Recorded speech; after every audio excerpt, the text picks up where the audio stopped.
नमस्कार. आयुर्वेद गुरु या कार्यक्रमामध्ये तुम्हा सर्वांचे पुन्हा एकदा स्वागत.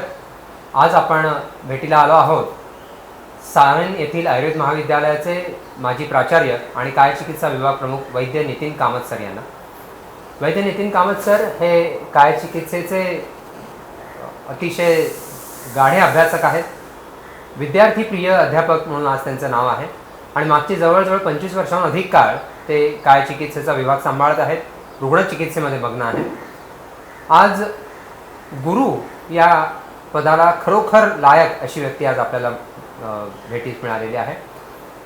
आचिनोती अर्थ हा अर्थातच श्लोकांचे सूत्रांचे गूढ अर्थ समजावून सांगणारा तो गुरु आणि असा गुरु आज आपल्याला भेटतो हे आपलं सद्भाग्यच आहे. सर्वप्रथम कामत सरांचं आपण स्वागत करू. नमस्कार. नमस्कार. आयुर्वेदाचे मुख्य सिद्धांत म्हणताना त्रिदोष सिद्धांताचं तर आयुर्वेदामधील महत्त्व वेगळं सांगायला नको. तर त्रिदोष सिद्धांतावर आपण अधिक प्रकाश टाका. वायू पित्त कफश्चेती त्रयोदोषा समासतः. वायू पित्त आणि कफ हे 3 दोष संक्षेपाने 3 घटक दोष म्हणून संबंधित घटक आपल्याकडे आहेत. संक्षेपाने म्हणण्याचं कारण असं वाताचे पुन्हा प्राणादी किंवा पाचक पित्तादी किंवा प्रत्येकाचे 5-5 प्रकार पाडलेले आणि त्याच्यात पुन्हा अंशांश कल्पनेने भरपूर प्रकार होऊ शकतात आणि त्यामुळे प्रत्येक व्याधीचे काही 3च प्रकार पडतात असं नाही. त्याच्या परमिटेशन कॉम्बिनेशननुसार अनेक प्रकार व्याधींचे पडू शकतात. ते अपरिसंख्य प्रकार असं काही कुष्ठ वगैरे व्याधींच्याबद्दल सांगितलं आहे. त्यामुळे चिकित्सा करताना आपल्याला दोषांचा विचार करताना त्यातली अंशांश कल्पना विचारात घ्यावी लागते. एखाद्या व्याधीमध्ये कंडू जास्त असेल तर कंडू हे लक्षण आपल्याला कफामुळे प्राधान्याने दिसतं, पण पित्तदृष्टीचंही ते कार्य आहे आणि त्यामुळे पित्तामुळेही कंडू लक्षण दिसेल. आणि वायूने समजा पित्ताला त्वचेकडे आणलं, जसं शीतपित्त सारखे व्याधी आहेत त्यात वायू पित्ताला त्वचेकडे घेऊन येतो. रकुपित्त झालेलं असं वायू, पण तो पित्ताला प्राकृत पित्ताला त्वचेकडे आणतो आणि त्वचेकडे आणल्यानंतर तिथलं राजक पित्त किंवा त्या स्थानातलं पित्त वाढल्यामुळे मग त्वचेवरती रक्तवर्णी असे चट्टे उठून चकंदळ उठतात आणि खाज सुटते. आता हे जे कंडू लक्षण आहे ते पित्तापेक्षा वातामुळे समजायला पाहिजे, पण तिथेही आपण असं लक्षात घेतलं तर कफामुळे असेल तर कफाच्या काळात खाज वाढते किंवा त्या जिथे खाज आहे त्या ठिकाणी वैवर्ण नसतं. पित्तामुळे खाज असेल तर हमखासपणे 2-2:30च्या दरम्यान दुपारी किंवा रात्री अत्यंत तीव्र कंडू, जी तीव्रता ही त्या काळात जास्त असते. आणि वायूचं वैषम्य लक्षात घेऊन कधी निश्चित काळी नाही, पण वाताच्या काळात प्रामुख्याने, पण कधी खाज येणं जाणं असं वैषम्य असतं असं आपल्याला पाहायला मिळतं. त्या एकच लक्षण जरी आपण घेतलं तरी दोषांच्यामुळे आपल्याला वैविध्य सापडत असतं. त्यामुळे आपण चिकित्सा करत असताना जो एक आपला आयुर्वेदाचा मूळ सिद्धांत आहे की दोष हेच व्याधी निर्माण करणारे आहेत. आपल्याकडे अशी काही सूत्रं मिळतात की दोष हेच एकमेव कारण व्याधीचं आहे, अग्निमांद्य हेच व्याधीचं कारण आहे किंवा वेगावरोध आणि वेग उदिरण हेच कारण आहे. हां, तर त्या ठिकाणी जरी आपण बघितलं तरी शेवटी अग्नी वैषम्याचं कारण हे वायूच असतं, दोषच असतात, किंवा आमननिर्मितीचं कारण हे दोषच असतात, कारण अग्निमांद्य हे आमननिर्मितीचं कारण आहे. शेवटी विचार करताना आपण किंवा वेगावरोध आणि हे जरी बाह्य कारण आहेत त्या कारणांनी वायू आधी दोष बिघडले तरच व्याधी होणार आहेत, तोपर्यंत होणार नाहीत. कित्येक काळ उदिरण किंवा वेगविधारण माणसांकडनं चालू असतं, म्हणजे ते सवयीचं होऊन जातं, पण तरी व्याधी कधीतरी बऱ्याच काळाने जेव्हा दोष प्रकुपित होतील तेव्हा व्याधी होणार. जोपर्यंत दोष हे प्राकृत आहेत तोपर्यंत त्यांना धातू म्हटलं जातं, पण तेच धातू विषम होतात म्हणजे विकृत होतात तेव्हा त्याचं स्वरूप बदलतं आणि व्याधी व्हायला लागतं. आपण त्याला व्याधी म्हणतो. विकारो धातू वैषम्यम असं म्हटलं जातं.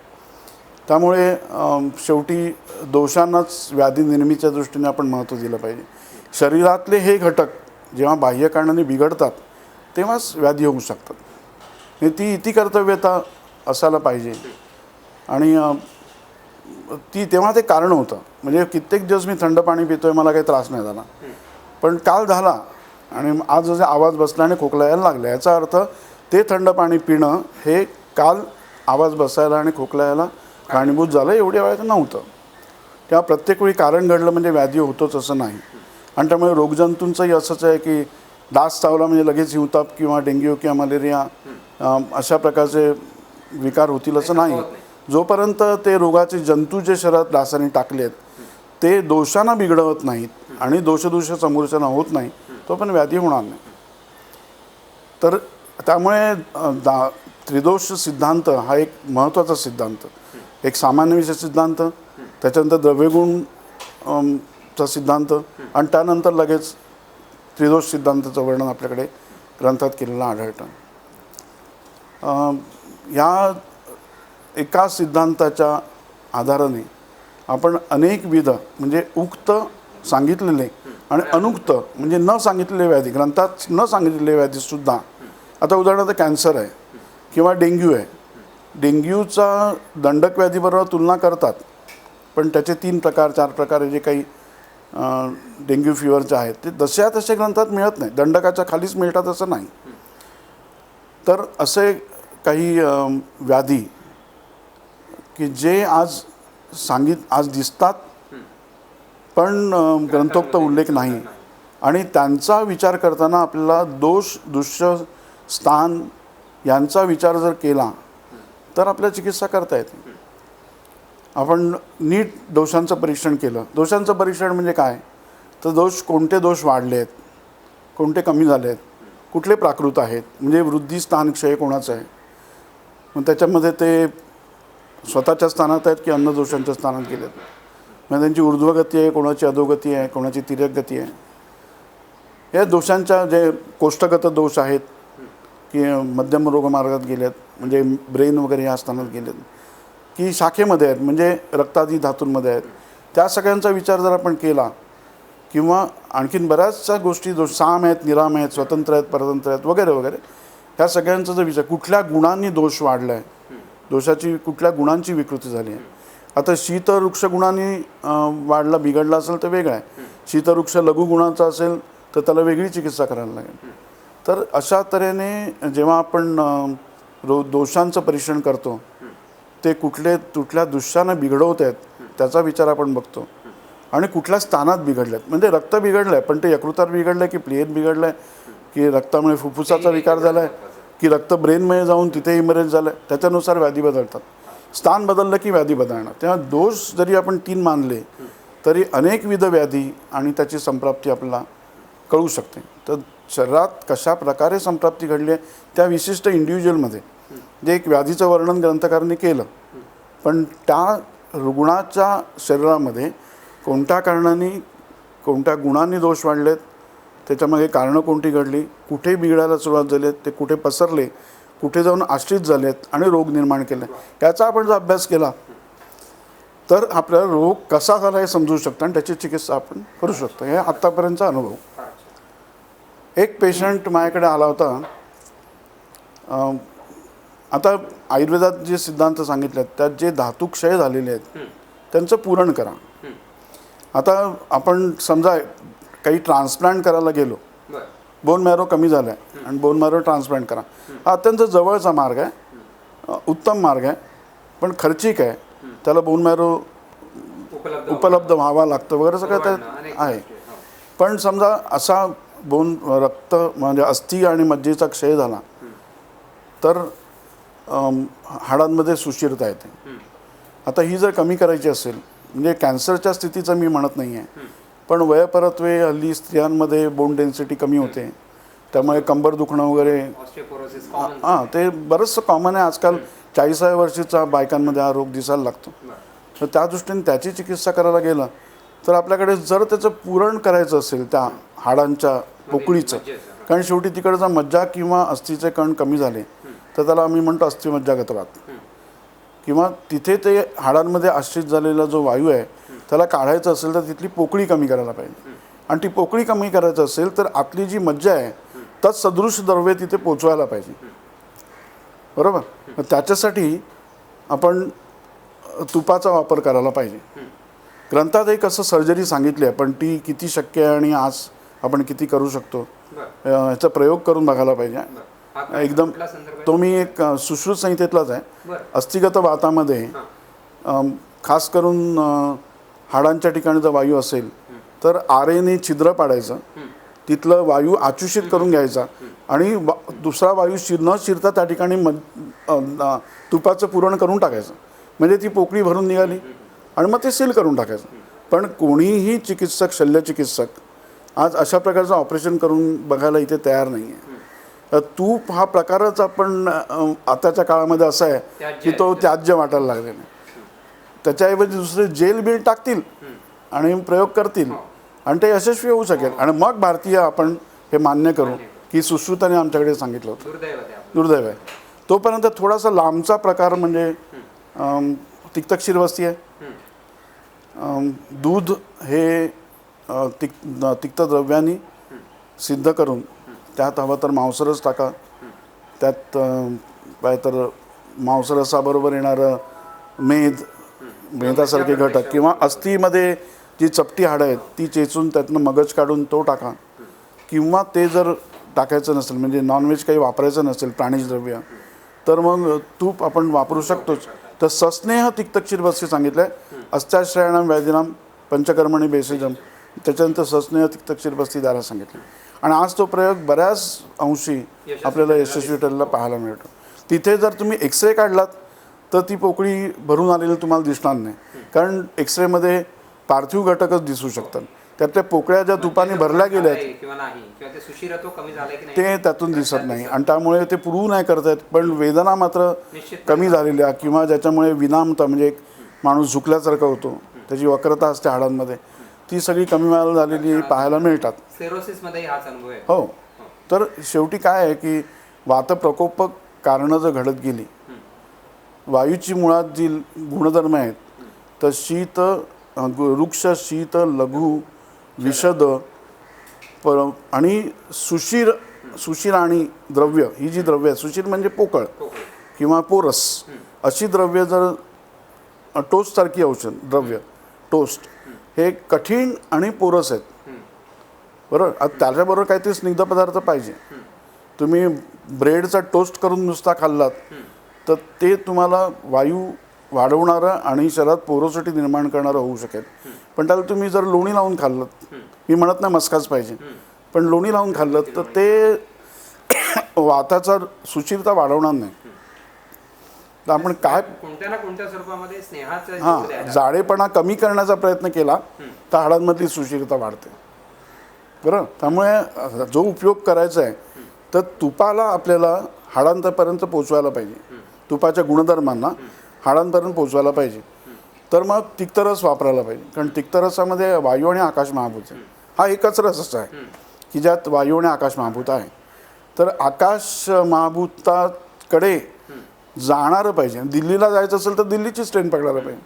तर तिक्तरसाने सिद्ध केलं, दुधातून तूप दिलं किंवा बोन मॅरोमध्ये असलेली द्रव्ये दिली तर ती बोन मॅरो हाडांपर्यंत पोचतील, हाडांच्या अवकाशात पोचतील. आणि म्हणून तिक्तरसांनी सिद्ध केलेलं असं दूध तूप टाकून किंवा मांसरस टाकून किंवा हाडांमधले मज्जा टाकून द्यायला पाहिजे. आणि त्यांनी बऱ्याच अंशी आपला अनुभव चांगला मिळतो.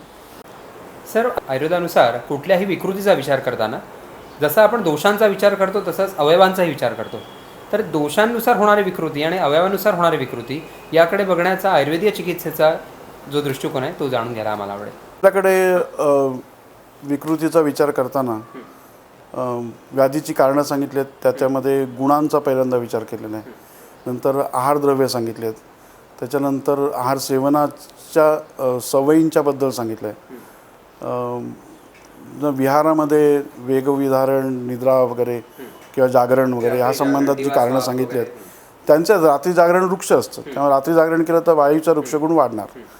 तर असं जे किंवा AC मध्ये जास्त बसून राहिलं तर वायूचा शीतगुण वाढेल किंवा शैत्य असं पंख्याखाली धातूचे पंखे जे आहेत ते त्रिदोष प्रकोपक सांगितलेत. त्यामुळे अशा ठिकाणी मी ही कारणं लक्षात घेऊन एखाद्या माणसाच्या जर AC त बसत असेल तर होणारा वायूचा प्रकोप हा तीव्र वायू शीतगुण वाढलेला असणार. पंख्याखाली बसून असेल तर त्याला तिन्ही दोष प्रकोपित होतील. आणि सातत्याने पंख्याखाली बसतो, रात्री झोपतानाही तसा झोपतोय तर वायूचा प्रकोप आहे. पण AC तला आणि म्हणून एक विशिष्ट टेम्परेचर AC करून बसलं तर चालू शकेल. एक विशिष्ट टेम्परेचर, जास्त टेम्परेचर सतत असलं, आपण जसं 20-23 वरती टेम्परेचर करून लोक झोपतात आणि त्यावेळी मग पायात त्यांचे क्रॅम्प वगैरे यायला लागतात. तर हा वायूचा प्रकोप आहे. संकोच हे वायूचं एक विकृतीदर्शक कार्य आहे. त्यामुळे अतिशय संकोच आलं की पिंडिकोद्वेषण वगैरे व्हायला लागतं. तर किंवा एकदम कॅच होऊन जातो, पाठ कंबर धरणं, पाठ दुखणं वगैरे, सकाळी उठल्यानंतर एकदम मान हलवता येत नाही. आता या ठिकाणी उष्ण चिकित्सा करायला पाहिजे, कारण शीतगुणांनी अभिभूत आहे, त्यामुळे उष्ण चिकित्सा करणं आवश्यक आहे.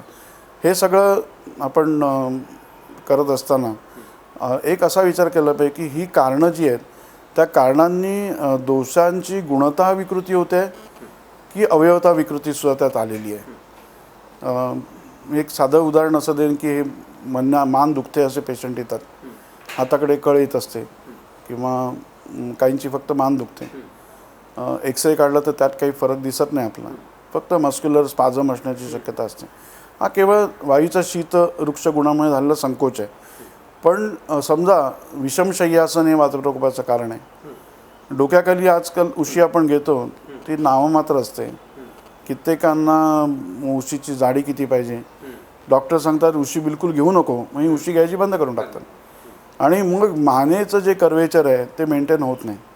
डोकं आणि पाठ गादीला टेकते पण मानेला सपोर्ट नसतो आणि मग मान हळूहळू सरळ व्हायला लागते. म्हणजे मणक्यांचे जे अलाइनमेंट आहे ती बिघडते. मग त्या नर्ववर प्रेशर यायला लागतं, मग हातात कळायला लागतात. व्याधी तर बरा होत नाही पण आणखीन वाढतो. ही अवयवता विकृती होणार. तर आपण हा विचार केला पाहिजे की इथे दोषता विकृती आलेली आहे, म्हणजे गुणता विकृती आलेली आहे की अवयवता विकृती आली आहे. आता 2 प्रकारचे धातू आपल्याकडे सांगितलेत. एक मार्गस्थ म्हणजे रसाबरोबर जाणारे पोषक घटक, आणि दुसरं हृदयादी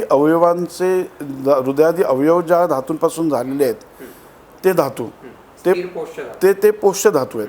त्यांचं पोषण हे रसातून येणारे पोषक घटक करत असतात. आता ही विकृती वातादी दोष आणि पोषक धातूंमध्ये आहे की पोष्य धातूंमध्ये आहे ते बघायला पाहिजे. उदाहरणार्थ वायू प्रकुपित झाला आणि तो प्रकुपित वायू वृक्षादी गुणधर्मांनी प्रकुपित असेल, रससुद्धा वृक्षादी गुणांनी युक्त असणार, त्याच्यात स्निग्धता कमी झालेली असणार, असा वायू जर हृदयाकडे आला तर हृदयाची धडधड फार वाढेल, पल्पिटेशन होईल. आणि रसक्षयाची लक्षणंसुद्धा बरोबर दिसतं. आणि ते शब्दासहिष्णुता आणि थोडंसे हालचाल केली की हृदय द्रवता होणं आणि वेदना होणं, छातीत दुखणं, अशा प्रकारची रसक्षयाची लक्षणं तिकडे दिसतील. ती एक गुणता आहेत. म्हणजे तुम्ही जर त्याच्यातले रसातले गुणधर्म बदललेत, जर आहार त्याचा सुधारला, ब्रुवण केलं तर ते बरं होऊ शकतं. पण प्रत्यक्ष हृदयाच्या रक्तवाहिन्यांमध्ये मेद, कफ यांनी उपलेप झालेला असेल आणि त्याच्यामुळे अवरोध झाला असेल आणि हृदयाला रक्तपुरवठा कमी होत असेल तर जे पोषक मांस आहे, पोष्य मांस आहे, त्याला पोषक मांसादिकांचा न्यूट्रियंट्स म्हणू आपण त्याला, ऑक्सिजन आणि न्यूट्रियंट, त्याचा पुरवठा नीट झाला नाही तर तिथे त्याची गरज वाढल्यामुळे वेदना होतील आणि त्याही वेळेला गरज पूर्ण नाही झाली तर तिथले मांसपेशी मरून जातील. ही जर विकृती आली तर मग हृदयोपाघात होईल. मग हृदयोपाघात किती प्रमाणात आहे त्याच्यावर एकतर माणूस शूल नुसता असेल किंवा तो मूर्छित पडेल किंवा मृत्यूसह होऊ शकेल. तस्योपघातात मूर्छाय भैदात मरणमुच्यते, हृदयाच्या बाबतीत आहे. असं प्रत्येक अवयवाकडे आपल्याकडे अवयवांचे रोग कमी सांगितलेत, पण तरीसुद्धा जे रोग सांगितले त्याच्यावरनं आपण अन्य अवयवांचे रोग विचारात घेऊ शकतो. जसे यकृताचे विकार सांगितलेत, प्लीहेचे विकार सांगितलेत, जसं वृक्कविकार फार पूर्वी सांगितलेले नाही आहेत पण वैचर्य रत्नावलीसारख्या ग्रंथामध्ये वृक्कविकारांचा विचार केलेला आहे. आता शिरोरोगामध्ये काही मस्तिष्क रोगांचा विकार केला आहे.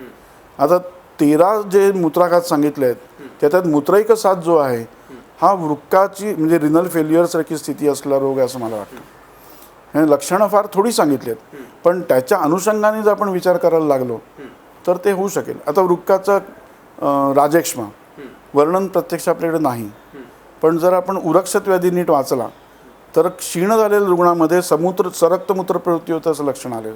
आता उरक्षता फुफ्फुसाचा विकार आणि क्षीणाला आल्यानंतर सरक्त मूत्र प्रवृत्ती होते, म्हणजे वृक्कांवर त्याचे परिणाम आहेत. त्या जे फुफ्फुसातले जे दोष आहेत ते रक्ताबरोबर जात जात वृक्कामध्ये आश्रित झाले आणि वृक्कामधून रक्तस्राव व्हायला लागला. जसं रक्तनिष्ठीवन होतं तसं सरक्त मूत्र प्रवृत्ती झाली. आणि त्याच अध्यायामध्ये मला वाटतं त्रिकंटकाती घृत सांगितलेत, त्याच्यात मूत्राघातादी व्याधीत सुद्धा ते उपयोगी पडतं म्हणून सांगितलं. मग तो कल्प आपल्याला इथे वापरता येईल. म्हणजे मूळ कुठेतरी ग्रंथकार सांगतात. फारच. बरोबर. तर अवयवता विकृती तुलनेने कमी सांगितली आहे. हं. त्याचं डोळ्यांचे विकार सांगितले आहेत, नाकाचे विकार सांगितले, मी ऊर्ध्वजत्रुगत विकारांमध्ये आहेत. पण आतड्यांचे विकार सांगताना आतड्यांचं कर्करोगाचं वर्णन कुठे येईल? अतिसारात आहे, ग्रहणीत आहे. तर अतिसारामध्ये सांगितली जी असाध्य लक्षणं आहेत, प्रत्यक्ष धातू बाहेर पडायला लागतात आणि कालखंडाप्रमाणे म्हणजे यकृताप्रमाणे काळसर मलप्रवृत्ती होते, त्या ठिकाणी आतड्यांचा कॅन्सर असण्याची शक्यता आहे. लघवांतराचा कॅन्सर असेल तर ग्रहणीत त्याची लक्षणं आपल्याला सापडू शकतात. म्हणजे असाध्यतेची लक्षणं ही त्यातली अतिसार किंवा अतिसार हा अशुकारी विकार आहे. मग चिकित्सेने लगेच बरा होणार आणि अत्यंत उत्तम औषधं आपल्याकडे सांगितलेत. म्हणजे सुंठीपासून कनकसुंदरपर्यंत औषधं आहेत, कुठं तर मान्यता प्राप्त झालेलं आहे. पण त्यांनीसुद्धा थांबत नाही. बरोबर. आणि अन्य कुठले जवळजवळ 17-18 रोगांमध्ये सरक्त मलप्रवृत्ती आहे. ते कोणतेच रोग नाही आहेत, तर कॅन्सरचा विचार आपला करायला पाहिजे आणि मग त्या दृष्टीने तपासणी होणं आवश्यक आहे. असाध्य अवस्था ही आजच्या कॅन्सर सारख्या रोगांचं वर्णन करते. असू शकते. जिथे कठीण शब्द आला ना, उदाहरणार्थ गुल्मामध्ये कठीण लागतो गुल्म, तर तो पोटात असलेलं काहीतरी कॅन्सर असू शकेल असं म्हणायला हरकत नाही. किंवा दगडासारखं पाषाण इव म्हटलं की तिथे जसं पाषाण गर्दभ हा खरा तर इथला विकार आहे पॅरोटिड ग्लँडचा. कर्णमूल, आता कर्णमूल शोधही सांगितलं आहे आणि पाषाण गर्दभही सांगितलं. जरी शुद्ररोग हा सांगितला असला तरी पाषाणासारखं इथे कडक होणं, हा जरी भाग जरी सुजला म्हणजे वृद्ध झाला, तर मेदादिनी वृद्ध झाला असेल तर सॉफ्ट लागतो. पण जर कडक लागत असेल आणि तो पाषाणमत लागत असेल, गर्दभासारखे किंवा गाढव किंवा बैलासारखे कानाखालचा भाग, हनुवटींचा हा भाग, कर्णमुलाचा भाग, आणि तो कडक लागत असेल तर त्याचा कॅन्सर असण्याची शक्यता आहे. प्रोस्टेट ग्लँड आहे, तर ती आपल्या नर्मदेच्या गोट्याप्रमाणे असलेली ग्रंथी असं वर्णन केलेलं आहे. पण ती पाषाणासारखी कठीण लागते, तुम्ही स्पर्श करून बघू शकता. पाषाणासारखी घट्ट लागत असेल तर तुम्ही समजायला पाहिजे. तसं प्लियावृद्धीसुद्धा, सान्निपातिक प्लियावृद्धीमध्ये कफाच्यामुळे येणारं काठिण्य दिसणार, पण एखादं समजा तू सॉफ्ट रबर तुम्ही घेतलात तर त्याचा लागणारा कठीणपणा आणि कडक दगडासारखा कडकपणा हा आपल्या स्पर्शाने कळतो. आणि तसा जर कडकपणा लागत असेल प्रियावृत्तीत तर तिथला कॅन्सर असण्याची शक्यता विचारात घ्यायला पाहिजे. तर ही एक ग्रंथकारांनी सांगितलं आहे, उक्त व्याधी आहेत. सगळ्यात शेवटी सांगितलं अनुक्त व्याधींचाही अशाच प्रकारे विचार करा. तर जे उक्त विकार सांगितलेत त्यांचाच आपण अनुक्त विकारांसाठी आपण, जसं हायड्रोनेफ्रोसिस, जर कुठेतरी अवरोध असेल तर मागचा भाग फुगणार हे नक्की आहे. तर मग प्रोस्टेट किंवा अश्मरीसारख्या रोगांनी मूत्रमार्ग जर अवरुद्ध झाला तर मागे मागे मागे मागे मूत्रसंचय होत जाणार आणि शेवटी करणार काय, ते वृक्कासारखा अवयव आहे तो फुगवणार. बरोबर. हायड्रोनेफ्रोसिस झालं. त्याला गुल्म म्हणा की आणि काय नाव द्या, हा भाग वेगळा. नाव हे आयुर्वेदाला महत्त्वाचं नाही आहे. विकार कसा झाला आहे, कुठल्या दोषामुळे कसा झालेला आहे त्याला जास्त महत्त्व असतं. आपण बघायलाही पाहिजे की गुणता विकृती आली आहे की अवयवता विकृती झाली. अवयवता विकृती बऱ्याचदा चिकित्सेने बरी होत नाही असं नाही, पण त्याचं कारण दूर करून किंवा शल्यचिकित्सा त्यात करावी लागेल अशी परिस्थिती असू शकते. म्हणजे त्यातला काय चिकित्सा नाहीच असं माझं म्हणणं नाही, पण आपण असं बघितलं तर लक्षात येतं की मेद, मांस, अस्थी, मज्जा, अस्थी मज्जेपेक्षा मांस आणि अस्थी यांच्या रोगामध्ये शस्त्रकर्मच बऱ्याचदा करायला लागतं. त्यामुळे त्या प्रकारचे विकार असतील तर शस्त्रकर्म कर. जर वॉल जर खराबच झाली आहे आणि हृदयाचा आयाम झाला आहे तर वॉलच बदलायला पाहिजे, कारण ते पुन्हा रक्त मागे जे रक्त मागे येऊ नये म्हणून जी वॉल आहे, मॅटल वॉल असेल ती बिघडली तर रक्त मागे येणार, हृदयाचा आयाम होणार. तर ती एक तर वॉल बदलायला पाहिजे. चिकित्सेने बरी होणारच नाही असं नाही, पण बरी होणं थोडं कठीण आहे. बरोबर ना. त्यामुळे अवयवता विकृती असेल तर ती असाध्य सांगितली आहे, पण ती शस्त्रकर्म साध्य आहे. कदाचित त्यावेळी ते शस्त्रकर्म कसं करायचं ते करत असतील, आज आपल्याला माहिती नाही आहे. पण मग आज जे डेव्हलप आहे ज्या प्रोसिजर्स, त्या प्रोसिजरने जायला हरकत नाही. आणि तसंही आयुर्वेद तत्र धन्वंतरी याणाम अधिकार मार्गदर्शन केलेलंच आहे की जिथे चिकित्सेने जर साध्य नसेल तर निश्चित त्याचा उपयोग करावा. निश्चित. सर, त्रिदोष सिद्धांताची विशेष स्थानं आणि सामान्य स्थानं एक आयुर्वेदामध्ये सांगितलेली आहे. आणि चिकित्सा करताना आपण ह्या स्थानांचा कसा विचार करतो? मग एखादा व्याधी समोर आला तर अशा वेळेला विशेष स्थानावर जर आपण चिकित्सा केली तर मुले कुठारा या न्यायानुसार त्या विशेष स्थानावर केलेली चिकित्सा ही अन्य स्थानांना सुद्धा उपयोगी पडेल असं जे म्हटलं जातं. ह्या विचारावर, ह्या कल्पनेवर जर अधिक प्रकाश टाका. ही एक कल्पना असा जो विचार मांडलाच, पण तरीसुद्धा ही चिकित्सेची एक पद्धतच आहे. विशेष स्थानांचा विचार करताना म्हणजे व्याधीची जी सुरुवात आहे ती संचयापासून संप्राप्तीला सुरुवात होते. तर हा जो संचय आहे प्रत्येक वेळेला कोणताही व्याधी असू दे, आमाशय किंवा उरस्थानामध्ये कफ, पश्चिमानाशय किंवा अधोआमाशयामध्ये पित्त आणि पक्वाशयामध्ये वायू प्रकुपित होतो, संचित होतो आणि तिथून तो बाहेर पडून प्रकुपित होऊन मग व्याधी जिथे तो यत्र संगा खवे गुण्यात व्याधी सत्रोपजायती तोपर्यंत रसाबरोबर फिरत राहील आणि एका विशिष्ट स्थानात जाऊन अडकेल, त्या ठिकाणचा तो व्याधी होणार. त्याची जी त्या व्याधी चालू ठेवण्यासाठी जी रसद असते ती त्याला त्यांच्या विशेष स्थानातूनच मिळत असते. आपण रक्तपित्तात जर विचार केला तर पश्चिमानाशयातलं पित्त हे पचन करतं आणि तिथेच राहून अन्य पित्तस्थानांचं पोषण करतं, बल देतं त्यांना. पण समजा हे जर पित्त बाहेर पडलं आणि एरवी रक्तामध्ये पित्त असतं, पण हे पाचक पित्त जे आहे ते जर बाहेर पडलं आणि ते रक्तात मिश्रित झालं तर उष्णतेमुळे आणि पित्त आणि रक्त यांची समूर्छना झाल्यामुळे पित्तामध्ये उष्णता वाढेल, रक्तामध्ये उष्णता वाढेल. उष्णता वाढली की द्रवांश कमी होईल. हा अत्युष्ण तीक्ष्ण भृशोष्ण तीक्ष्ण द्रव्ये खाणाऱ्यांमध्ये हा व्याधी होण्याची शक्यता असते. मी स्वतंत्र रक्तपित्ताबद्दल म्हणतो आहे. काही कुठल्याही कारणाने समजा एखाद्याला रक्तस्राव झाला तर मी त्याच्याबद्दल म्हणत नाही. विविध मार्गी जे स्रोतस आहेत त्यातून अचानक ऊर्ध्वाध मार्गाने रक्तस्राव होणं आणि ते पित्त रक्ताशी समूर्छित झाल्यामुळे होणं, या रक्तपित्ताबद्दल मी बोलतो आहे. सगळ्या ब्लिडिंग डिसऑर्डरबद्दल बोलत नाही आहे. तर ही जी पित्त आणि रक्त यांची यकृताच्या आसपास जी समूर्छना होते एकमेकाशी आणि त्यामुळे रक्त हे अनुष्णशीत आहे, पण पित्तामुळे उष्णता वाढते, आपोआपच त्यातली द्रवता कमी होणार. पित्त रक्त पंचभौतिक आहे. द्रवता कमी झाल्यानंतर त्याची आवश्यकता म्हणून माणूस सुरुवातीला पाणी जास्त पित. जसं आपण तिखट पदार्थांची सवयीने खाल्ले तर आपल्याला तहान फार लागते. हळूहळू त्याची सवय झाली की आपण मग वारंवार पाणी पित नाही, त्याची गरज लागत नाही. पण उष्णता मात्र रक्तातली द्रवता कमी करत असते. अशा वेळेला ह्या द्रवांश कमी झाल्याची पूर्तता म्हणजे रसरक्तामध्ये द्रवांश पाहिजे, अहरहर गच्छती, पुढे पुढे सरकणारा धातू आहे. जर का ह्या द्रवांशाची पूर्तता नाही झाली तर चालणार नाही, रस हा जास्त स्त्यान होईल आणि फिरणार नाही. म्हणून तो मांसाहारी धातूंकडनं द्रवांश घेतो. पण जर आपण त्याच्यामुळे रक्ताचं व्हॉल्यूम वाढतं आणि ते कुठेतरी वैगुण्य असेल तिकडे कफदोषाचा अनुबंध मिळाला तर वरच्या मार्गाने, वाताचा अनुबंध मिळाला तर अधो मार्गाने बाहेर पडेल. आपण काम करताना पक्वाशयातनंच म्हणजे आपल्या पश्चिमानाशयातनंच वरच्या दिशेने वरची दिशा द्यायचं काम करतो. अधो मार्गाने जात असेल तर आपण वमन देतो आणि जर का ऊर्ध्व मार्गाने बाहेर पडत असेल आपण विरेचन देतो. तर प्रत्याम मार्गम चरणम रक्तपित्ते विधीयते.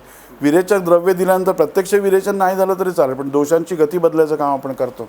आणि आपण चिकित्सा करताना सुद्धा पित्ताची चिकित्सा करतो, जी खास करून प्रवाळ वगैरे जी द्रव्य आहेत ती सार्वधिक पित्तावरही काम करतात, पण खास करून आपली चिकित्सा असते ती पश्चिमानाशयातल्या पित्तावर असते. त्याची तीक्ष्णता कमी करण्याच्या दृष्टीने आपण जर पश्चिमानाशयातलं पित्त रक्तात मिक्स होणारं पित्त आहे ती संप्राप्ती आपण बंद नाही केली, तिथल्या पित्ताची आपण चिकित्सा नाही केली तर रक्तपित्त व्याधी बरा होणार नाही.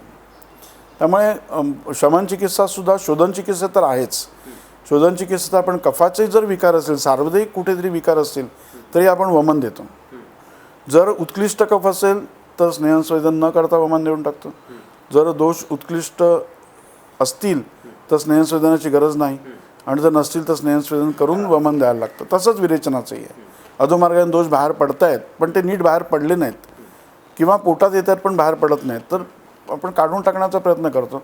पण पित्ताचे विकार कोष्ठाशिवाय अन्यत्र असतील तर आपण त्यांना विरेचन देऊनच चिकित्सा करतो. एक स्थानिक चिकित्सा करणं विशेष स्थानांवर ही आपण करतच असतो. जसं पक्वाशयावर बस्ती चिकित्सा करणं ही चिकित्सा आहे. पक्वाशय वाताचं विशेष स्थान आहे. आता विशेष स्थान का म्हटलं आहे तर तिथे वायूची निर्मिती होते. जे विशेष स्थानं म्हटले त्या ठिकाणी वायूची त्या दोषांची निर्मिती होते. त्याच्यानंतर तिथे चिकित्सा केली तर उपशय मिळतो. आणि त्यांची जी शोधन चिकित्सा सांगितली आहे ही त्यांच्या स्थानावरच सांगितली. आणि तिथे जर विकार झाले म्हणजे कफाचा आमाशयाचा विकार असेल, पक्वाशयाचा जर वायूचा विकार असेल तर ते असाध्य असतात. आता पक्वाशयगत वात जर झाला तर आधी संचय पक्वाशयात असेल, पण रसादी मार्गाने त्याचा प्रकोप होऊन सर्व शरीरात फिरून ज्या परत पक्वाशयात वातवाहिन्यांमार्फत किंवा रसवाहिन्यांमार्फत वायू जेव्हा पक्वाशयाकडे येतो तेव्हा पक्वाशयगत वात हे व्याधी होईल. आता याच्यामध्ये एकतर पक्वाशयगत वातामध्ये वातवाहिन्यांची विकृती जर झाली तर पक्वाशयाची जी हालचाल पुरस्सरण गती आहे त्यात फरक पडू शकतो, थांबवूही शकतो. पक्वाशयाची हालचाल थांबवू शकतो. जे पॅरालिटिक इलिकससारखे व्याधी त्याच्यामुळे होऊ शकतील आणि ते अत्यंत असाध्य व्याधी आहेत.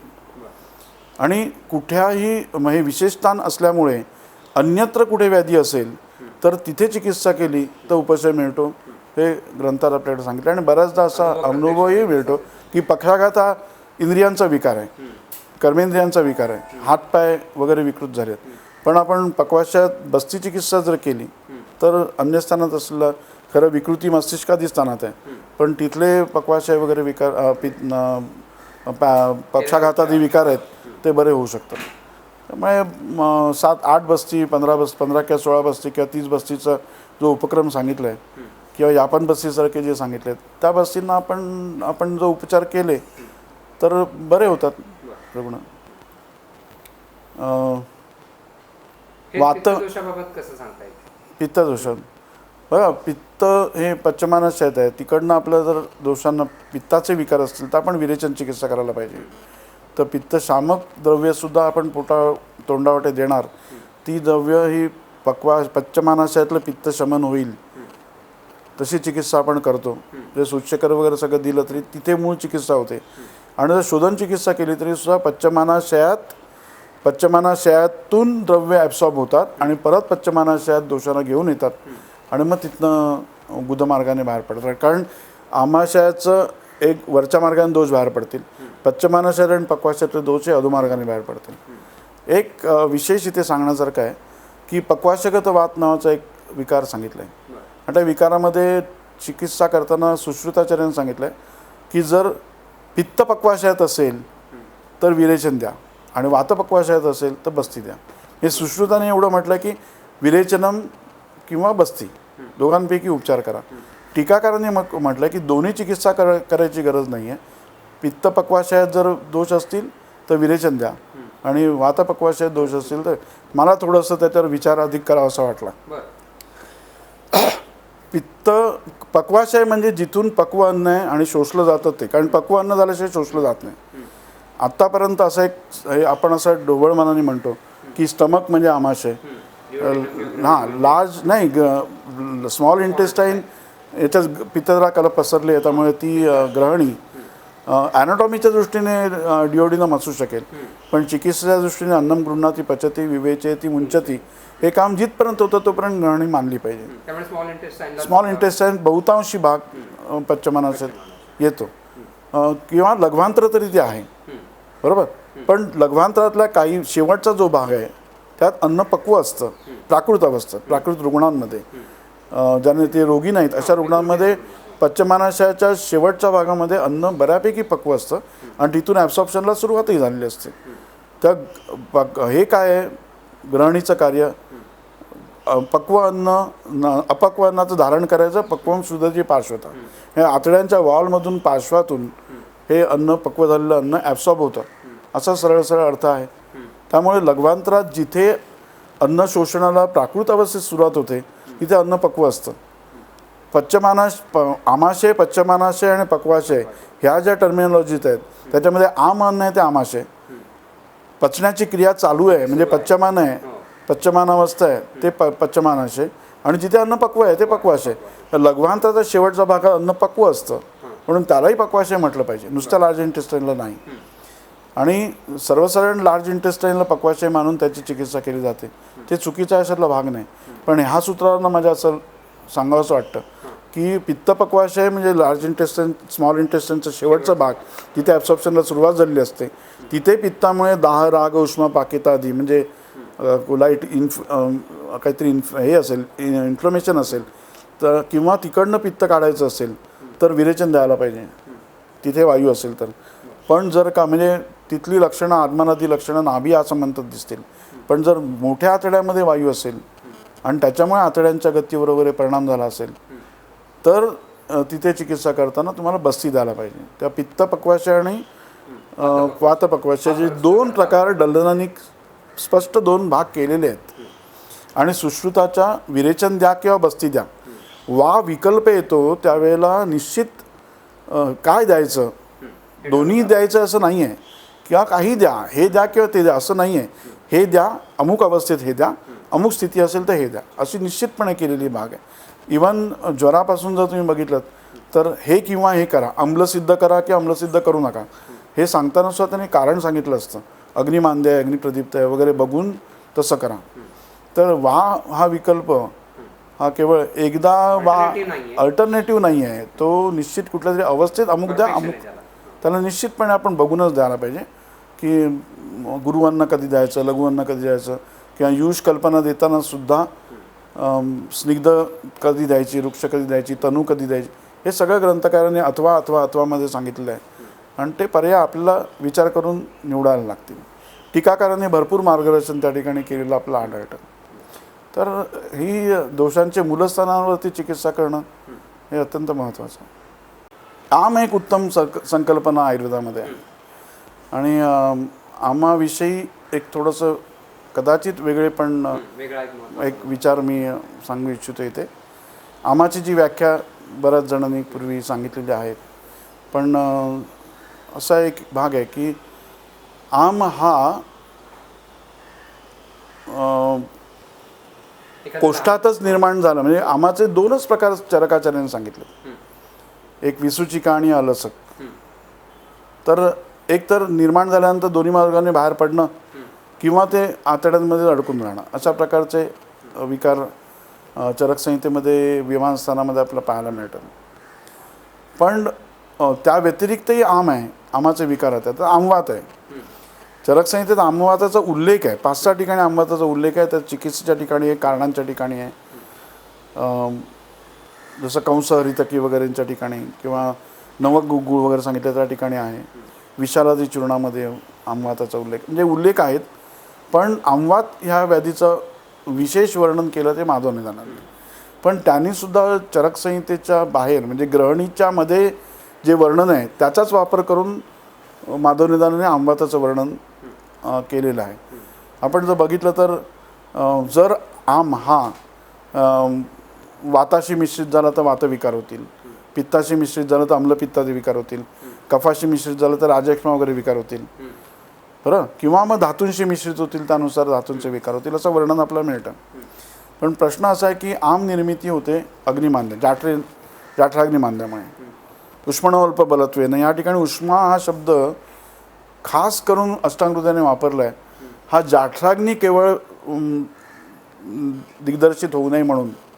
आपण आधीच्या ग्रंथातली सूत्र बघितले ते कायाग्नी, जाठराग्नी असे शब्द आहेत आणि त्यामुळे केवळ पोटातलं पचन लक्षात येतं. पण वाघभटांनी उष्मा हा शब्द वापरला आहे. त्यामुळे उष्मा हा बाकीच्या अग्नींसाठी सुद्धा आहे. आयुर्वेदाने 13 अग्नी सांगितलेत. तर बाकीचे जे 12 अग्नी आहेत त्या अग्नींची सुद्धा विकृती होऊन आमनिर्मिती होऊ शकते. जसं उष्मा शब्द खास करून अष्टांगहृदयाने वापरला. हो. तर एक म्हणजे चरकाचार्यांनी फक्त 2च रोग आमविकार म्हणून सांगितलेत.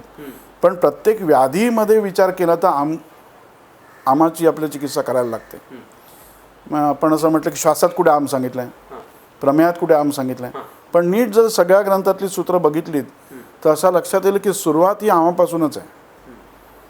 तुम्ही सुश्रुतात बघितलं तर आम उल्लेख प्रमेयाच्या सूत्रांमध्ये सुद्धा आहे, निर्मितीत, निदानात,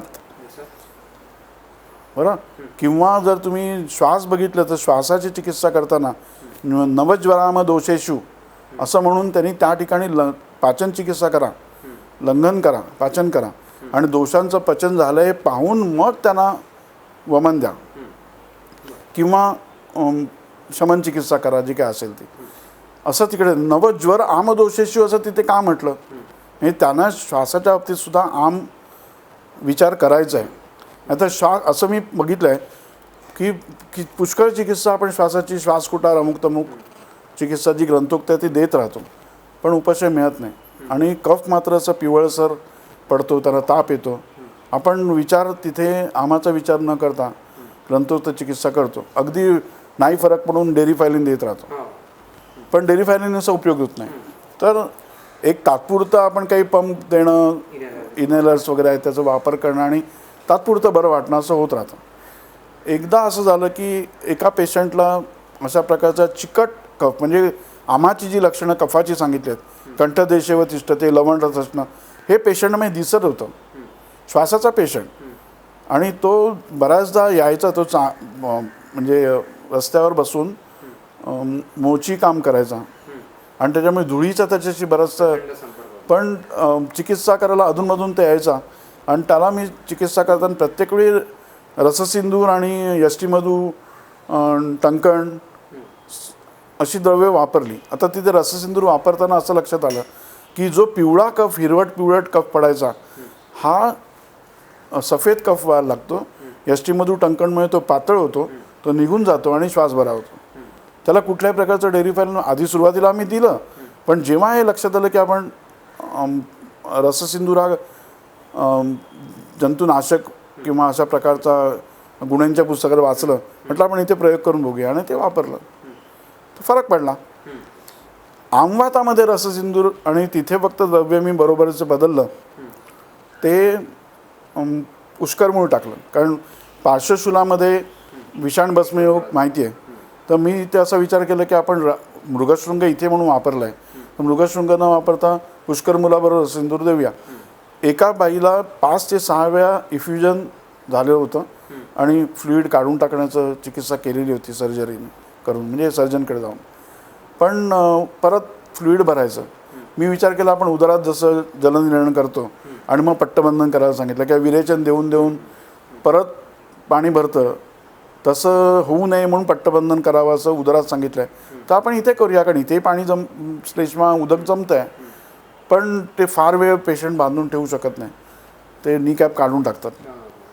त्याच्यामुळे ते यशस्वी नाही झालं आणि पुन्हा पाणी भरलं. मग मी तिनं रससिंधूर पुष्करमूळ इथे वापरून बघूया म्हटलेलं या श्लेषक कफावर, आणि इथला द्रवांश शोषला गेला. असे बरेच पेशंट झाले. पण त्याविरुद्ध तुम्ही संधिवातात वापरलं तर संधिशूल वाढतो, कारण तिथे श्लेषक कफ कमी झाला आहे, मग आणखीन शोषण त्याचं व्हायला लागतं. मग पुष्करमूळ कफशोषण करणारं आहे, पण ते निरामता आल्यानंतर होणार. पण रससिंधूरने पक्वता येते, तिथल्या श्लेष्मधर कला जी आहे त्याचा शोध असेल तर तो कमी होतो. ह्या सगळ्या ज्या त्याची जी कार्य आहेत रससिंधुराची, ती मला इथेही पाहायला मिळाली. आता तर्पक कफाच्या ठिकाणी वापरायची संधी मिळालेली नाही आणि कितपत करेल मला माहिती नाही, पण कफस्थानांवरती रससिंधूर काम करेल. तिथे जर फ्लुईड वाढलं असेल तर काम करेल. हा पार्श्वशूलातला विचार घेऊन मी इथे वापरलं होतं आणि त्यात यश मिळालं होतं. पण मग याचा अर्थ ज्या ज्या ठिकाणी त्या कफस्थानांमध्ये कफाचा क्षय असेल तर मात्र रससिंधूर नाही, कफ अल्पतासन रससिंधूर वापरला तर तुम्ही म्हणाल तसं शोषण होईल आणि आणखीन वातप्रकोप होईल. जितका श्लेष्मा तिथे हवा तिथे पाहिजेच. फक्त साधारणपणे कोरड्या खोकल्याचे रुग्ण येतात, त्यांना रससिंधूर नाही वापरून चालणार. पण एक आहे, कफाचं असं फुफ्फुसामध्ये कफ लीन झाला असेल, म्हणजे लीन होणं म्हणजे तो श्रवण परीक्षा केली तर आपला गुरुरक ध्वनी मिळत नाही, उलट कुजन ध्वनी असतो, म्हणजे राहाल्स नसतात, रॉंकाय सापडतात. पण कफ प्रकोपक आहार विहार झालेला असतो, म्हणजे आपला हेतू तर कफाचे मिळतात, पण कफाची लक्षणं तिथे दिसत नाहीत. बरोबर, अशा वेळेला बेडका पडतो पण चिकट असतो, सुटत नाही, घशाकडे येतो, बराच खोकून काढायला लागतो, थुकलं तरी स्वतःची तार येते, ती सामता आहे कफाची. बरं, अशा वेळेला रससिंधूर वापरलं आणि बरोबर टंकण आणि यष्टीमधू वापरलं तर कफाला पातळपणा येतो. यष्टीमधू वमनोपक आहे, पण कफाला पातळपणा आणणारही ते होऊ शकतं. जी वामक द्रव्य आहेत ती थोड्या प्रमाणात दिली तर कफाचं पातळपणा आणून ते निष्कासनाला मदत करतात. तर तशा हेतूने मी औषध, त्याला कफाची लीनावस्था म्हटलेली आहे. तर कफ पातळ करून काढून टाकता येतो. चिकट होऊन जो आत्मे उपलेप झाला आहे, स्थान झालं आहे, त्याच्यामुळे उपलेप झाला आहे, तर तो काढून टाकण्यासाठी त्या ठिकाणी आपल्याला वापरता येईल. ती अल्प कफ नाही, तो आहे बहुकफच. म्हणून आपण कुठल्याही व्याधीचा विचार करताना निदान पंचकाचा विचार करायला पाहिजे. कुजनबद्ध निहित आहे म्हणजे हा वातज श्वास आहे, वातप्रधान श्वास आहे असं म्हणून चालणार नाही. ते कफाचं स्वतःचं स्थान आहे, हेतूंचा विचार करा. आणि तुम्ही बघा श्वासाची जी कारणं सांगितली आहेत त्या दोन भाग केलेत. एक भाग वातप्रकोपक आहे, एक भाग कफप्रकोपक आहे. तर त्या दोन भागापैकी वाताच्या प्रकोपाची कारणं जास्त घडली आहेत की कफाच्या, तो विचार करायला पाहिजे. त्याच्यामुळे आपल्याला लक्षात येतं की हा कफप्रधान श्वास आहे की वातप्रधान श्वास आहे. हा तमक श्वासाची आपल्याला हे बघतोय. पण ऊर्ध्वश्वास वगैरे जे आहे ते ब्रॉन्कियल नाही आहेत, जे ते प्राणव स्रोतो बाह्य व्याधींमुळे होणार आहेत. तसं हृदय म्हटलं तर तो प्राणव स्रोताचंच मूलस्थान आहे, पण त्याचेही दोन भाग आपण करू शकतो. जर प्राणव व स्रोतसाचं मूलस्थान म्हणून जे हृदय सांगितले, हृदयाचा आपला डावा भाग हा ज्याच्यात प्राणवायू जास्त असतो रसाच्या तुलनेने अन्य भागापेक्षा, म्हणून त्याला प्राणवायूचं मूलस्थान. आता ह्या प्राणवायूत विकृती आली तर श्वास आधी लागतो, आणि उजव्या बाजूला विकृती आली तर आधी शोध मग श्वास लागतो. त्यामुळे असा एक विचार अंतर्कसाने शिकवलेला की डावी बाजू हे प्राणवायूचं मूलस्थान समजा, तिथे विकृती आलेली असेल आणि दम लागत असलं फुफ्फुसामुळेच हृदयामुळेच आहे. पण अशा वेळेला म्हणजे हृदयाची विकृती असेल तर आपल्याला ऊर्ध्वश्वास किंवा महाश्वासासारखी लक्षण दिसतात. महाश्वासामध्ये आपण ज्याला ट्रॅकिया किंवा अपस्तंभाच्या आधीची श्वासनलिका आहे, ज्याला एका ठिकाणी चरकांनी श्वसना असं म्हटलेलं आहे, तर ती जी ट्रॅकिया आहे त्या श्वसनामध्ये जर शोध असेल तर तो एक महामार्ग आहे. श्वसना हा प्राणवायूचा महामार्ग आहे. असा विचार करा की एक मूल स्थूल आहे आणि मग सूक्ष्म सूक्ष्म होत जात आहे. मूल त्यालाच म्हणतात, त्याला सुद्धा म्हणजे मूल असं म्हणतात. तर हे ट्रॅकियामध्ये विकृती आहे म्हणजे महामार्गात विकृती आहे, ती कॉमन पॅसेज आहे, तिथे आणखीन कुठे फाटे फुटणार नाही. एका अपस्तंभात विकृती आली तर एवढा दम लागणार नाही, पण ट्रॅकियामध्ये जर कुठल्या प्रकारची स्रोतरोधात्मक विकृती झाली तर मोठ्याने आवाज घेऊन रेस्पिरेशन होईल, म्हणजे लांबनं सुद्धा त्या श्वासाचा आवाज ऐकायला येईल. आजकाल त्याला स्टॅडॉर किंवा नॉइझी रेस्पिरेशन म्हणतात, तसं येईल. तर तिथे जर ट्रॅकियामधला विकार असेल, बाहेरून दाब पडलेला असेल, ट्रॅकियाच्या वॉलमध्ये काही विकृती असेल म्हणजे काही अर्बुदादी असतील, आतमध्ये काही शोथादी असेल किंवा काही शल्य अडकलं असेल, काही कारणाने स्रोतरोध असेल तर ते महाश्वासासारखी लक्षण दाखवते. पण जर वृक्काची विकृती आहे किंवा हृदयाचं आयाम झाल्यामुळे सर्क्युलेशन बिघडलं आहे, त्याच्यामुळे फुफ्फुसात जलसंचय आणि त्याचा कफ तयार झालेला आहे, तर घुरघुरट ध्वनी येईल आणि तो ऊर्ध्वश्वासासारखा आहे.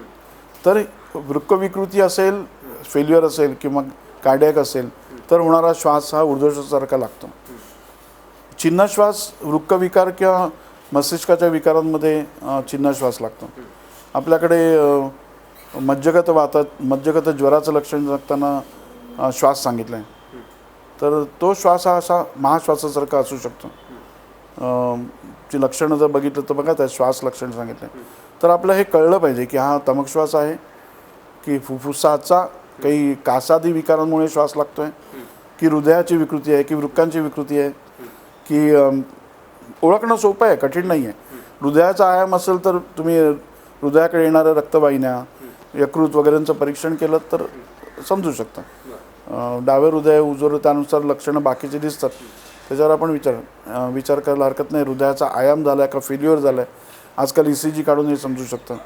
तर श्वास लागला तर लगेच श्वासकुटार आणि सीतोपलादी हे औषध होऊ शकत नाही. एक सोपी भाग आहे की श्वास असला की श्वास कुटार द्या, कुष्ठ असलं की कुष्ठ कुटार द्या, कफ वाढला की कफ कुटार द्या. सोपा, आयुर्वेद कठीण नाही आहे. रस्त्याचा वैद्य नाही का गुलाबी रंगाचं चॉकची पावडर करतो आणि प्रवाळ पिष्टी म्हणून देऊन टाकतो. तेव्हा असं आयुर्वेद नाही आहे. शास्त्रोक्त उपचार करायला पाहिजे. चॉकला जर तुपाची भावना दिलीत तर तेही कॅल्शियम कार्बोनेट आहे, त्यांनी पित्त कमी होणार आहे, पण इथलं पित्त कमी होईल. तुम्ही सुशेखर साधा वापरलात किंवा प्रवाळ पिष्टी असं वापरलं किंवा कामदुधा साधा वापरलात तर इथे काम करेल, यातलं पित्त कमी होईल. पण जर भ्रम असेल तर म्हणजे ब्रेनच्या ठिकाणी विकृती येऊन काही लक्षणं किंवा पित्त जर मज्जधातुगत झालं तर त्या ठिकाणी तुम्हाला सुवर्णसूच्चेकरच वापरायला लागेल. माझ्याकडे अशी एक केस होती, अनेक दिवस तिला चिकित्सा चालू होती. ENT झालं, चक्कर यायची तिला, सर्वायकल प्रॉब्लेम आहे का, ENT सगळे जे पॉसिबिलिटीज तपासून झाल्या होत्या आणि सगळ्यांनी शेवटी तिला मानसिक रुग्ण ठरवली होती. ती एका मिलिटरी मॅनची पत्नी होती आणि याच्यात नेव्ही नगरमध्ये राहणारी होती. ती अगदी प्रामाणिकपणे येऊन औषध घेऊन जायची. मी हेही तिला विचारलं की तुला काही मानसिक ताणतणाव आहे का. असं काय नाही आहे, आम्ही जेव्हा लग्न करतो अशा माणसाशी तेव्हा आम्ही हे सगळं सोडून देतो, या शब्दात तिने सांगितलं की जे काय असेल बातमी येईल त्या बघू, तोपर्यंत आपण आपलं लाईफ जगायचं असं ठरवूनच आम्ही राहत असतो. तर तसं काही कारण नाही आहे. मग मी फक्त एवढं केलं, सूच्चेकर काम दिलं तर बऱ्याचदा दिलं होतं मी तिला, सुवर्णसूच्चेकर आणि मुक्तायुक्त काम दिलं आणि 8 दिवसांनी ती बरी आहे म्हणून सांगत आली. तर धातुगतत्वाचाही विचार महत्त्वाचा आहे. सर मग अशी आमवाताची एका लहान मुलाची केस तुम्ही सांगत होता, ती जरा पुन्हा एकदा ऐकायला आवडेल. हां, आता ज्याला आपण लहान मुलांमध्ये सुद्धा आमवात व्याधी होतो. काही वेळेला तो संधिगत ज्वर असतो, पण आमवात होण्याची म्हणजे 2 व्याधी जवळजवळ आपल्याकडे आमवात की संधिगत ज्वर आहे हे समजणं थोडंसं कठीण होतं, कारण सुरुवातीला तो एकाच प्रकारचा सांगितला होता. रुमॅटिक फिवर आणि रुमॅटॉइड आर्थरायटिसबद्दल मी बोलतो आहे. आता आपल्याकडे असं आहे की अग्निमांद्य होणं, त्यामुळे कोष्ठामध्ये आमनिर्मिती होणं आणि हा व्याधी करवतो, त्यामुळे ऊर्ध्ववाद मार्गाने एकतर बाहेर पडेल नाही तर साठून राहील, हे चरकाचं म्हणणं आहे. पण असा प्रकारचं अपक्वम धारयती अन्नम पक्वम श्रुदती पार्श्वता. अपक्वांना बाहेरच का पडणार आतड्यांमधून, आतमध्ये शरीरात शिरणारच कसं, कारण ते अर्गलेप्रमाणे आहे. काहीतरी विकृती आतड्यांमध्ये असेल तरच बाहेर पडणार, पण अशी काही विकृती नसताना सुद्धा लहान मुलांमध्ये आमवात झालेला पाहायला मिळतो किंवा लहान छोट्या मुलांमध्ये ताप येतो. तापाच्या संप्राप्तीत आमाशय बिघडलंच पाहिजे, आमनिर्मिती झालीच पाहिजे, असं जे काही आहे त्याच्यात मी असा विचार केला की आम हा फक्त जठरात निर्माण होत नाही. चरकाने सांगितलं जो आमवात आहे हा जठरोक्त आमवात आहे, आम आहे. पण आम हा बाहेर आणखीनही अग्नी आहेत, 12 अग्नी आहेत, त्यांचं मांद्य झाल्यामुळेच आमनिर्मिती होऊ शकते. आत्रेय वचन असं आहे की दोष धातू मलानाम अग्नी इथे आत्रेय शासनम. दोष धातू मल ह्या सगळ्यांचे अग्नी आहेत. फक्त आपल्याकडे वर्णन करताना जठराग्नी, धात्वाग्नी आणि महाभूताग्नी सांगितले. तर महाभूताचे जे अग्नी आहेत ते दोषांचे अग्नी आहेत. ज्वराच्या अध्यायात तेन स्वेनोष्मणा जो संप्राप्ती जे शब्द आलेले आहेत त्याची टीका वाचली तसं लक्षात येतं की महाभूतांचे अग्नी हेच दोषांचे अग्नी आहेत. कफ हा जलमहाभूत आणि कफाचा अग्नी म्हणजे जलमहाभूत आणि पृथ्वी महाभूताचा अग्नी आहे, ते सौम्य आहेत. त्यामुळे त्या आमामुळे येणारा ज्वर आहे हा मंद असतो. तोच पित्त म्हणजे तेज महाभूताचा जो अग्नी आहे हा अत्यंत तीक्ष्ण असतो आणि त्यामुळे येणारा ज्वर हा तीव्र होतो. वाताचा ज्वर हा आकाशवायू महाभूताचा आहे, तोही सौम्य पण कधी वाढलं कमी झालं असं स्वरूपाचा असतो. आता त्यामुळे आमनिर्मिती होताना सुद्धा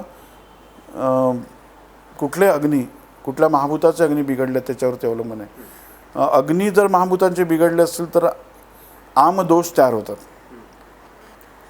तसं पृथ्वी आणि जलमहाभूताचा अग्नी जर बिघडला तर आमकफ तयार होईल. जर समजा आकाश आणि वायू महाभूताचा अग्नी बिघडला, एका विशिष्ट कालावधीमध्ये घटकांचं पचन झालं तर तो निराम होतो. काहीतरी एक मला आता परफेक्ट लक्षात नाही, पण 3-4 दिवसांचा एक कालावधी आहे. रसाचं रक्त, रक्ताचं मांस अशा प्रकारे होत जाणं. तसं दोषांच्या बाबतीतही विचार करायला पाहिजे. हा एक सानेसरांचा विचार आहे. हे जे अग्नी आहेत ते अग्नी ह्या महाभूतांचं पचन करतात. आधी जाठराग्नीचं पचन होतं, तिथेही महाभूतांचं पचन होतं, पण जाठराग्नीचं पचन संपलं, जाठराग्नी व्यापार संपला की अणुपाकाला म्हणजे सूक्ष्मपचनाला सुरुवात होते. बरं, आणि हे सूक्ष्मपचन हे महाभूतांचे अग्नी आधी करतात आणि ते महाभूतं चांगली पचली गेली, त्यांचं पाक झाला व्यवस्थित की ते धातूंमध्ये शिरण्यासाठी योग्य होऊ शकतात. बरोबर, आणि धातूंमध्ये पुन्हा धातूंचे अग्नी आहेत, ते त्या महाभूतांवरती क्रिया करतात. त्या महाभूतांचं धातूच्या दृष्टीने जे घटक पोषकाचे गेलेत ते पुन्हा धातूंमधले अग्नी पचनासाठी प्रयत्न करतात. आता हे सगळे जे अग्नी आहेत त्यांची जर विकृती झाली विकृती, तर ते घटक पक्व राहणार नाहीत. आता त्याच्यामुळे जे घटक तयार होतात ते पक्व नसणार. जसं मी आता म्हटलं की वायू आपला आमवाताचा विचार मांडायचा आहे, विचार करायचा आहे, तर आकाश आणि वायू महाभूतांचा अग्नी मंद असेल तर जो वायू पांचभौतिक वायू अन्यही महाभूतांना तो बरोबर घेणार. पण ही दोन महाभूतं महत्त्वाची आहेत वायूच्या निर्मितीसाठी, व्यपतेषु व्यवसायाने. आणि त्यांनी जे वायू द्रव्य शरीरातलं तयार होणार आहे ते अपक्व राहील, कारण ते एक विशिष्ट कालावधीमध्ये वायूत रूपांतरित होणार नाही. कुठलाही घटक महाभूत शरीरातलं पाणी जरी प्यालं तरी तो शारीरिक घटक व्हायला पाहिजे. तसं कुठलंही महाभूत अन्नातनं गेल्यानंतर अन्नाच्या अन्न जाऊन मांसात बसणार नाही आहे, तर ते शारीरिक घटकात महाभूतात रूपांतर व्हायला लागतं. म्हणजे इनऑर्गॅनिकचं ऑर्गॅनिक असं आपण म्हणू शकतो आत्ताच्या भाषेत. अगदी तसंच असेल असं मी काही जणांना ते पटणार नाही, पण शरीराचा घटक होणं आवश्यक आहे. आणि त्यासाठी जे आकाश आणि वायू महाभूत गेलेलं आहे ते शरीरगत आकाश आणि वायू महाभूतसारखं झालं पाहिजे. आणि मग ते संघटन जे होणार ते पक्व वायू दोष होईल, नाही तर तो अपक्व राहील. आणि तो अपक्व वायू हा रसाशी वगैरे मिश्रित झाला तर आंबवत होईल. आणि तो जर संधीत गेला तर संधीतला आंबवत होईल. हा जर मस्तिष्कात गेला तर मस्तिष्काचा आंबवत होईल. जिकडे आम जाईल त्यानुसार व्याधी होईल. आता इथे गेलं तर काय होतं, श्लेष्मल त्वचेमध्ये शोथ येतो, बरोबर. तसं मस्तिष्कात गेलं तर मस्तिष्क आवरणात शोथ येईल. ज्या स्थानात तो घटक जाईल त्यानुसार शोथ येईल. त्यानुसार हृदयाच्या मांसपेशींमध्ये गेला तर मायोकार्डायटिस होईल, हृदयाच्या आवरणामध्ये शोथ गेला तर पेरिकार्डायटिस होईल, आतल्या बाजूने जर तो आम गेला तर एंडोकार्डायटिस होईल.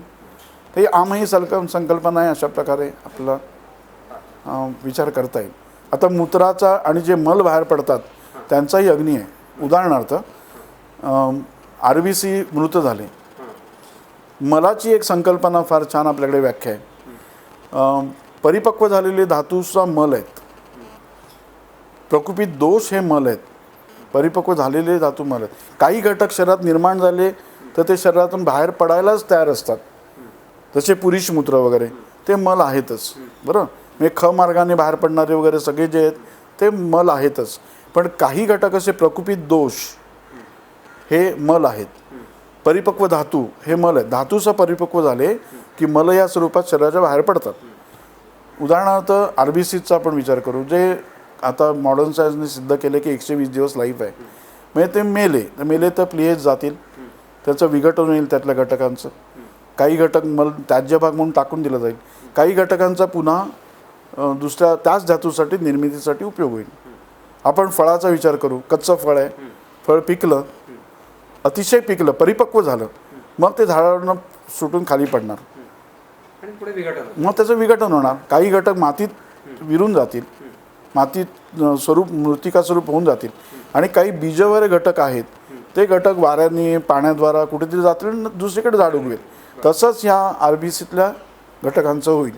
त्यातून जे मलभाग तयार होतात ते त्याज्य असतात, कारण निर्माण झाले ते बाहेर पडण्यासाठीच आहेत.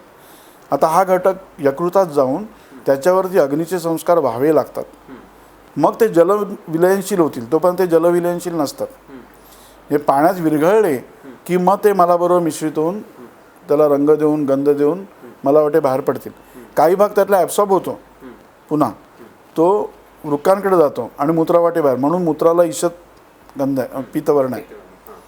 तर नॅचरली हा मार्ग आहे त्याचा. पित्त तयार झालं म्हणजे रक्ताचं मल म्हणून जे पित्त तयार होतं, रक्त परिपक्व झाल्यानंतर होणारं पित्त जे आहे हे अशा मार्गाने आपोआप बाहेर पडतं. रक्ताचं पचन होत असताना रक्ताचं मांसात रूपांतर होताना किट्ट स्वरूपात पित्त तयार होतं. हे पित्त शरीराच्या बाहेर नाही पडत, हे पित्त परत पच्यमानाच्या येतं आणि पचन करतं.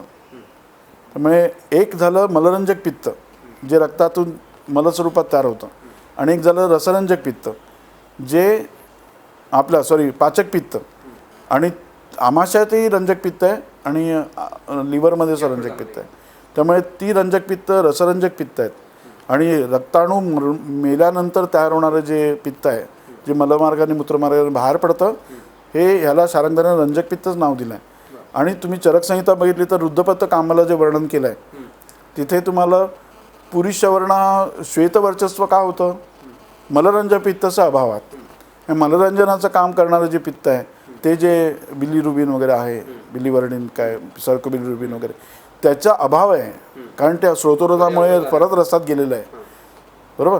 त्यामुळे वृद्धपथक आम्हालेमध्ये तिथे कोष्ठाकडे ते पित्त येत नाही आणि म्हणून श्वेतवर्चस्व आलं आहे, स्पष्ट उल्लेख आहे. ते मग ते रंजक पित्त आहे, पण ते मलरंजक पित्त आहे. मग तुम्हाला रंजक पित्त म्हणतात, शारंगधरांचं जो रंजक पित्त मल म्हणून सांगितलं आहे रक्ताचा. तिथे सूत्र असं आहे की जिव्हा नेत्र कपोलानाम जलम रंजकम. तर जिव्हा नेत्र कपोलानाम जलम हा कफ आहे, मलरूप कफ आहे, आणि रंजक हे मलरूप पित्त आहे. पण किट्ट स्वरूपात तयार होणारं पित्त आणि मलरंजक पित्त म्हणजे मल स्वरूपात तयार होणारं पित्त हे स्वतंत्र आहे. किट्ट स्वरूपात होणारे जे दोष आहेत ते परत महास्रोताकडे येतात, पण ते बाहेर पडून जात नाहीत. ते कार्य करतात, क्लेदनाचं काम करतात. नाही, ते नष्टच होतात ना, वापरले जातात. पुनर्निर्मिती होत राहते. हां, आहारातून पुन्हा रसरात उतारवणार, रक्तात उतारवणार, त्याचे मल तयार होणार. बरं, आहार रसातून रसधातू स्थायी स्वरूपाचा, रक्ताचे पोषक घटक, रसाचे उपधातू रजस्तन्य आणि किट्ट, जे या 3 घटकांना उपयोगी नाही पडत तो टाकाऊ भाग झाला, बरोबर. पण तो टाकून फेकून दिला जात नाही. शरीर त्याचा पुन्हा अन्नक्लेदनासाठी वापर करतो, क्लेदक कफ म्हणून. असं पित्ताचं. मगाशी म्हटलं मी की दोष धातू मलानाम अग्नी, तर मलांचे सुद्धा अग्नी आहेत. शरीरातून बाहेर पडताना जे घटक मल म्हणून बाहेर पडतात ते जलात विरघळणाऱ्या स्थितीत असायला पाहिजे. जसं तेलकट असेल तर ते पाण्याबरोबर बाहेर नाही पडू शकत. मूत्र हे जलीय आहे, जल आणि तेज महाभूत आहे. पण जर स्निग्ध घटक बाहेर पडायला लागले तर ती विकृती आहे, बरोबर. त्यामुळे असे काही घटक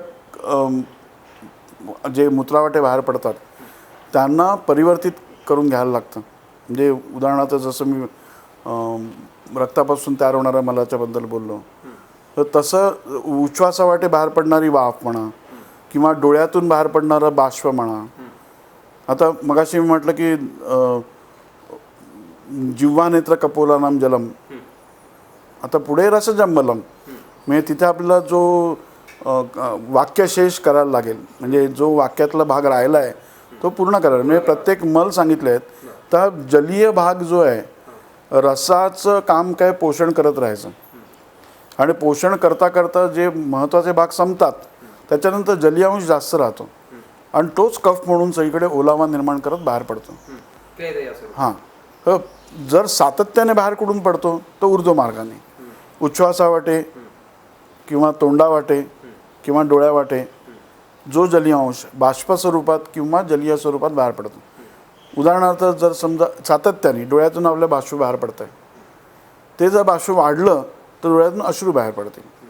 काही व्याधी असं डोळ्यासारखं पाणी येतं, बरोबर.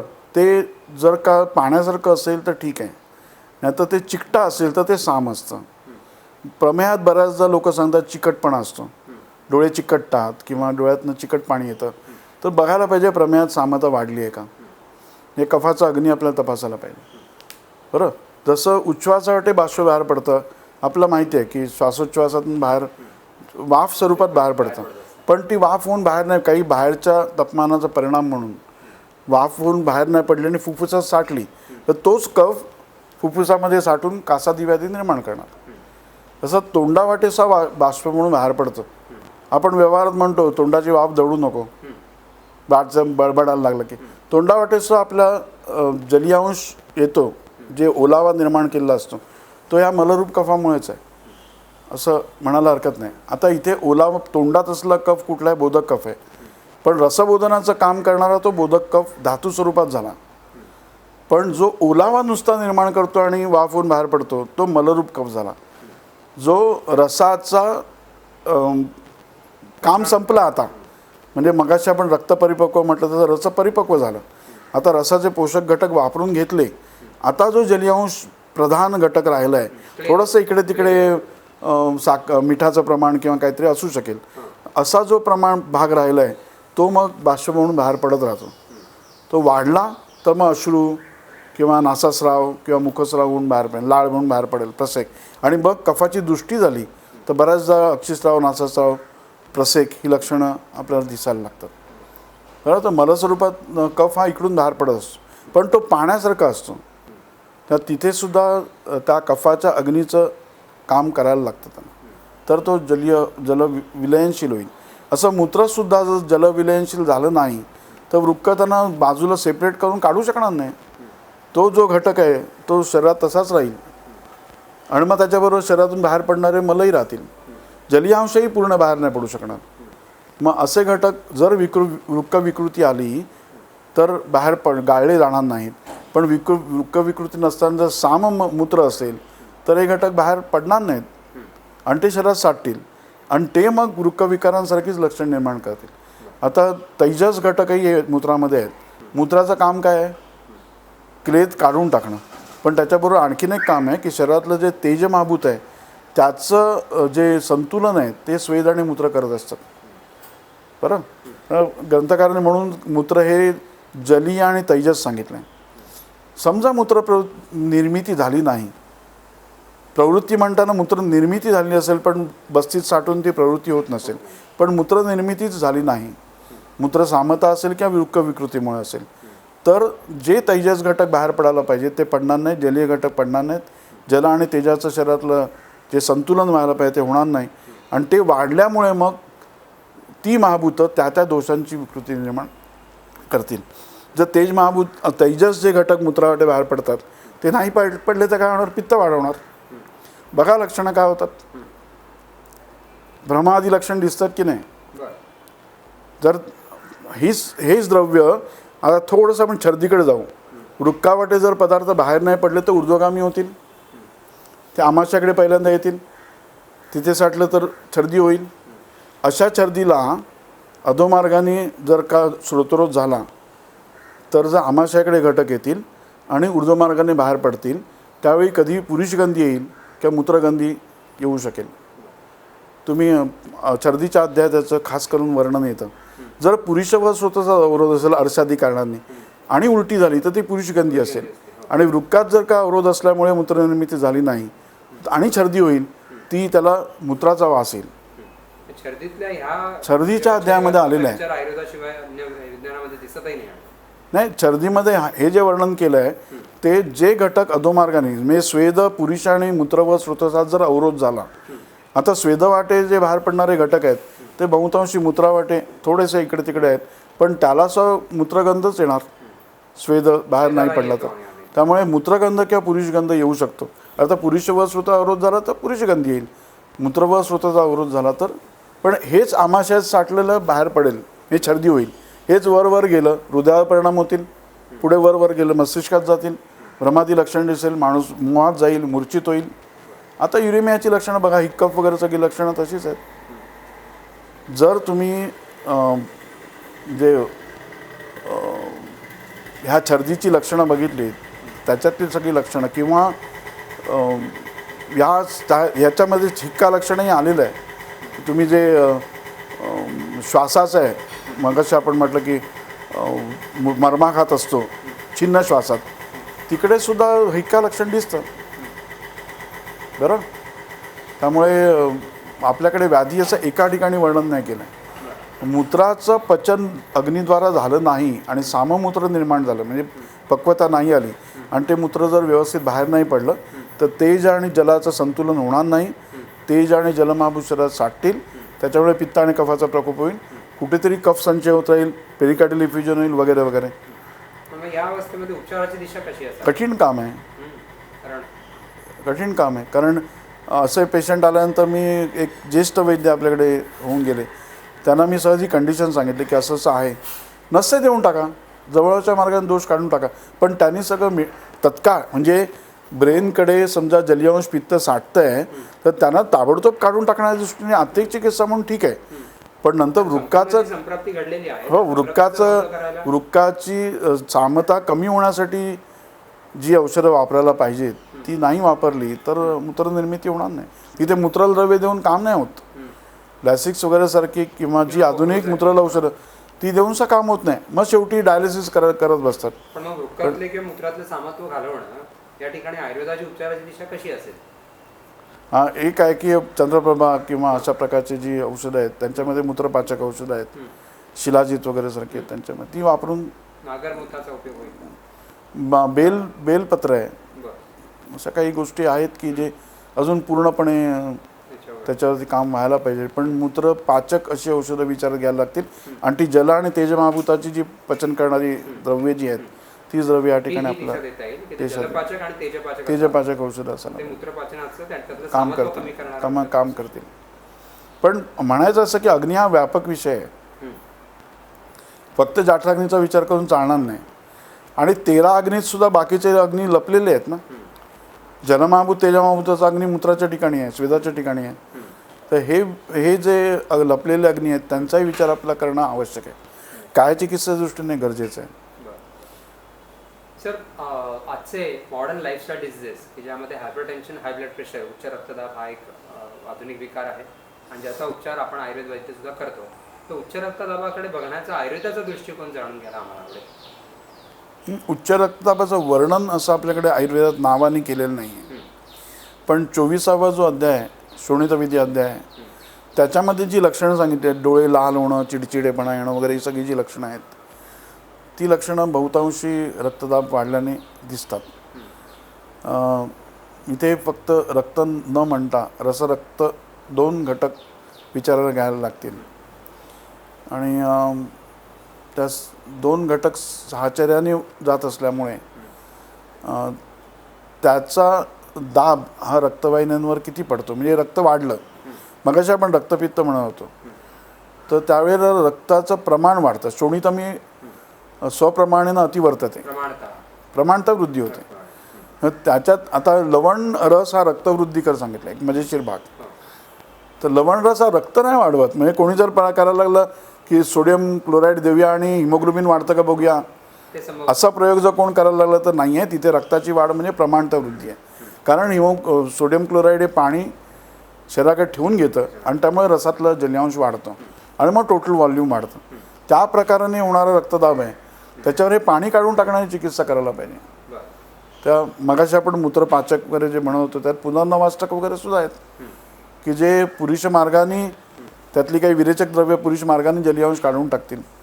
आणि जर पाण्याचं प्रमाण कमी झालं तर मग त्याच्यावरती अग्नीचे जलमहाभूताचे अग्नीचे संस्कार होणंही सोपं जाईल आणि मग मूत्रमार्गाने घटक बाहेर पडतील. तर पुनर्नवा गोक्षरासारखी औषधं एक तिथे देता येतील.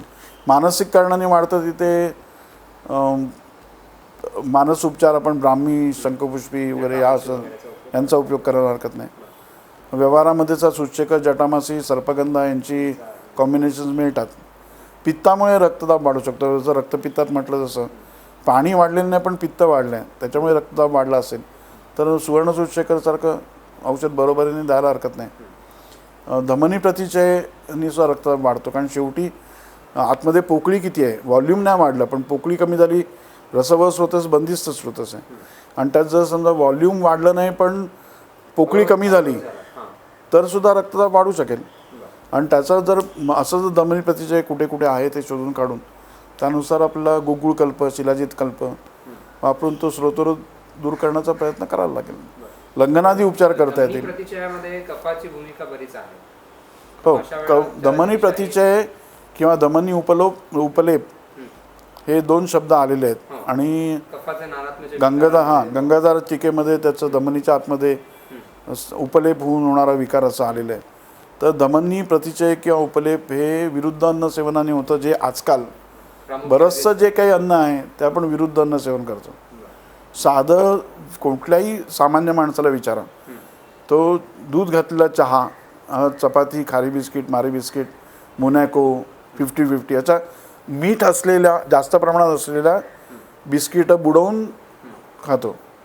यामुळे ह्या बिस्किटांमधलं किंवा चपाती वगैरेमधलं जे काही पोळ्यांमधलं जे मीठ आहे ते चहात उतरलेलं असतं. कारण नंतर चहा टेस्टी लागतो. जे एक मिठाचं जे टेस्ट निर्माण करण्याचा गुणधर्म त्यात दिसतोय बरं. आणि चहातलं किंवा प्रत्यक्ष दुधात बुडवून जे हे खाल्लं जातं, लहान मुलं दुधात सुद्धा बुडवून आवड असते त्यांना, तर ते केल्याने सुद्धा आंग वाढतो हे लक्षात घेतलं पाहिजे. हे विरुद्ध अन्नच आहे. ते दुधात मिठाचा खडा पडणं म्हणजे भरपूर पातेलँड आहेत, फक्त बारीक मिठाचा खडा पडला तरी दूध खराब होतं, नाचतं. तर मग हे का नाही होणार. आणि ही क्रिया आतमध्ये दुधाबरोबर मीठ मिक्स होण्याची क्रिया आपण आतमध्ये चहा कॉफी दूध घेतल्यानंतर सुद्धा चालूच राहते काही काळ. त्यामुळे आमंद-निर्मितीला ते कारणीभूत ठरतं. आपण मिल्कशेक काही नाही पौष्टिक आहे समजून मिल्कशेक पित असतात लोक, किंवा केळी आणतात, खराब झाली नरम झाली की लगेच श्रीखंड तयार होतं. त्यामुळे ही जी सगळी विरोधांना आहेत, लहान मुलांना खास करून जे मांसाहारी लोक आहेत ते मटण किंवा मांसाहारबरोबर दूध भात बरोबर असतो. म्हणजे आमटीतला मासा स्वच्छ जरा करून कमी तिखट करायचा आणि तो मासा दूध भाताबरोबर खायला घालायचा. हे बऱ्याचशा नॉन व्हेजिटेरियन मुलांमध्ये होतं. हां, आणि लहानपणापासून चालू असतं. बरं, पुन्हा एकदा धमनी प्रतिचय आणि याच्याकडे नेतो की धमनी प्रतिचय याला ॲथेरोस्क्लेरोसिस जर म्हटलं तर धमनी काठिण्याला आर्टरिओस्क्लेरोसिस म्हणता येईल. आर्टरिओस्क्लेरोसिसमध्ये फक्त आर्टरी कठीण होते, रुद्धमनी कोणतीही धमनी. हां, आणि ॲथेरोस्क्लेरोसिसमध्ये धमनीमध्ये आतमध्ये अडथळा तयार होतो. तर धमनी प्रतिचय म्हणजे ॲथेरोस्क्लेरोसिस. कसं आहे, ही धमनी प्रतिचयाची संप्राप्ती आहे ही फार दीर्घकालीन आहे. म्हणजे लहानपणापासून प्रत्यक्षात ती व्हायला लहानपणापासून म्हटलं तरी चालेल. 20-1 वर्ष तरी लागतात. आपण जर कधी लहान मुलांना घाबरवू नाही सांगितलं आयुर्वेदात सुद्धा, जी खेळणी आहे ती सुद्धा अशी भयानक द्यायची नाहीत. म्हणजे समजा आता कुत्र्याचं हे आहे, काय म्हणतात, खेळणं आहे आणि बटबटीत डोळे आहेत, मुलं घाबरतात त्याला. आणि घाबरवण्यासाठी म्हणून त्या कुत्र्याला ठेवतात की तो पार करून दुसरीकडे जायचं नाही. बरोबर, म्हणजे ते कुत्रं असं समोर ठेवून दिलं की तिथून तो पार करून घराबाहेर पडणार नाही. अशी लहान मुलांमध्ये. आणि ते बघितलं की त्याला भीती वाटली की हृदयात कचकन झालं की त्या हृदयाच्या बरोबरीने धमनी सुद्धा चेपली जाते. आतल्या बाजूला कुठेतरी क्षत होतो. असं प्रत्येक वेळेला भीतीमध्ये कधीतरी क्षत होण्याची शक्यता.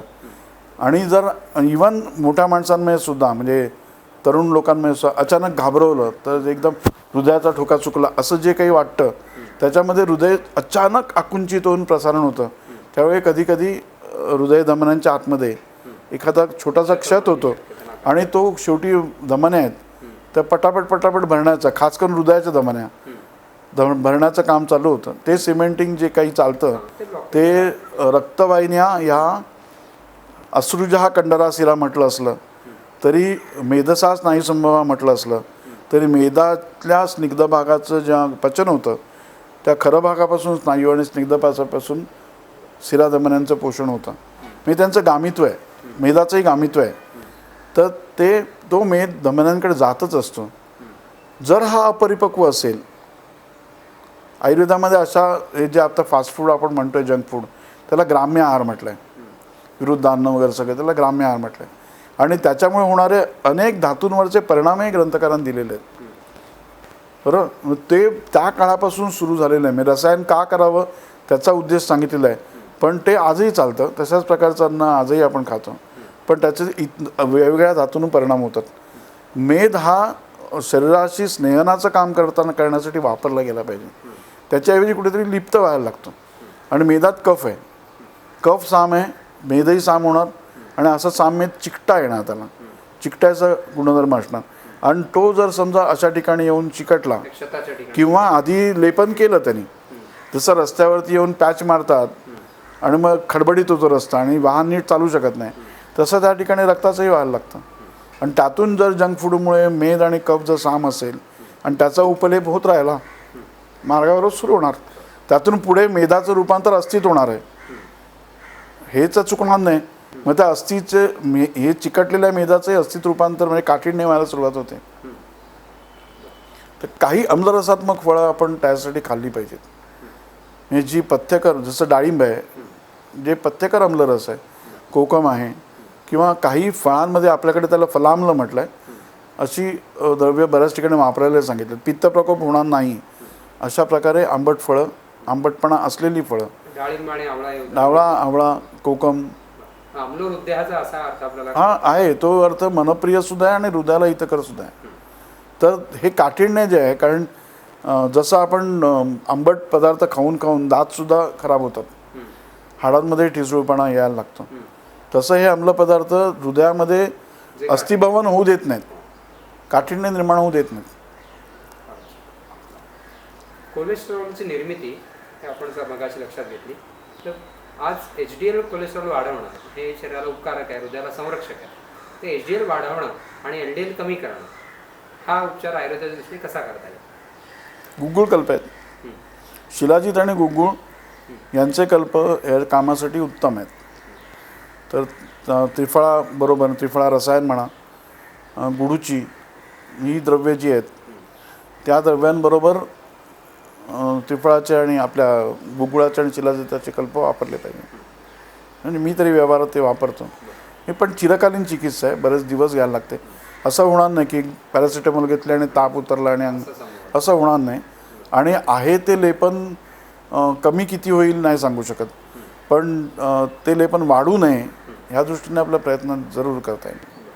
आज कोरोनरी आर्टरी डिसीज किंवा आपण ज्याला हृदयधमनी विकार म्हणतो, त्या हृदयधमनी विकारामध्ये प्रत्यक्षात ब्लॉकेज खूप मोठ्या प्रमाणावर असताना, अवरोध असताना जी काही आज औषधं आयुर्वेदामध्ये वापरली जात आहेत, अनुभव चांगले येत आहेत, त्या ठिकाणी प्रत्यक्ष अवरोध निघत असावा का नवीन सूक्ष्म धमन्या तयार होत असावा, रक्तपुरवठा वाढत असावा, कशा प्रकारे तो गुण येत असावा? मग शरीर आपलं निर्माण होतं ना, त्यावेळेला वायू वारंवार जाऊन जाऊन जाऊन मार्ग तयार होतो सांगितलं. स्थूलाणू स्रोतसाम भेदता हे वायूचं कर्म आहे. जेव्हा एका ठिकाणी अडवलं जातो वायू दुसऱ्या ठिकाणून मार्ग काढायला तयार होणार. स्रोतच तयार होतं त्यावेळेला अभ्यासाने तयार होतं. म्हणजे उदाहरणार्थ मी एक बाहेरचं उदाहरण असं देतो की तुम्हाला एक नलिकाकार भाग आणि नंतर चंबू तयार करायचं आहे. तर पूर्वी तोंडाने, आता मला माहिती नाही यांत्रिक होत असेल, पण पूर्वी मी जेव्हा तळेगावला ज्या काचेचा कारखाना तिथे बघितलं आहे, लोक रस घ्यायचे आणि ते अशा प्रकारे फुंकायचे की अलगद नळी तयार व्हायचे, मग चंबू म्हणजे गोल व्हायचा, तसा फुगा फुगवतात तसं. तर तशा प्रकारे फुंकण्याचं जे काम माणूस करतो तसं वायू तिथून मार्ग काढायचं काम गर्भावस्थेत असताना स्रोतच तयार होताना होतं. सांगितलेलंही आहे असं की रक्तामुळे मांस तयार होतं आणि त्या मांसातून मार्ग काढून वायू वेगवेगळे स्रोतच तयार करतो. तर तसं हृदयामध्ये सुद्धा अवरुद्ध झालं एक बाजू, तर दुसरी जर हृदय असलेल्या स्थितीमध्ये त्याला विश्रांती, योगा, प्राणायामादी बरोबर औषधं अशी देऊन त्याला हृदय टिकवलं तर त्याचं आकुंचन प्रसारण तर चालूच असतं. आणि त्या आकुंचन प्रसारण करता करता जो वायू जे काम करेल त्यातून थोडं मार्ग काढत रक्तवाहिन्यांपेक्षा मार्ग काढायचं काम तो करू शकेल. म्हणजे करत असलं पाहिजे. म्हणजे कोलॅटरल सर्क्युलेशन म्हणतात तसं. आणि मी असं बघितलं आहे, म्हणजे माझ्या ट्रीटमेंट म्हणजे माझ्याकडे जवळजवळ 5 ते 6 पेशंट असे आहेत. मी अतिशयोक्ती करत नाही आहे. मी तो पेशंट, असा पेशंट पहिल्यांदा माझ्याकडे आला, 12 वर्ष झाली या गोष्टीला, अजूनही तो ट्रीटमेंटला येतो.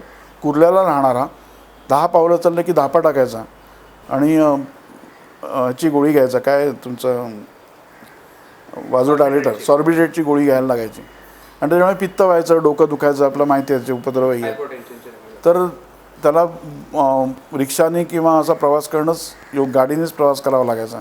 बसमधून त्याला दगदग करून जाता येणं कठीण होतं. म्हणजे तो येताना रिक्षा करूनच यावं लागायचं आणि गरीब पेशंट होता.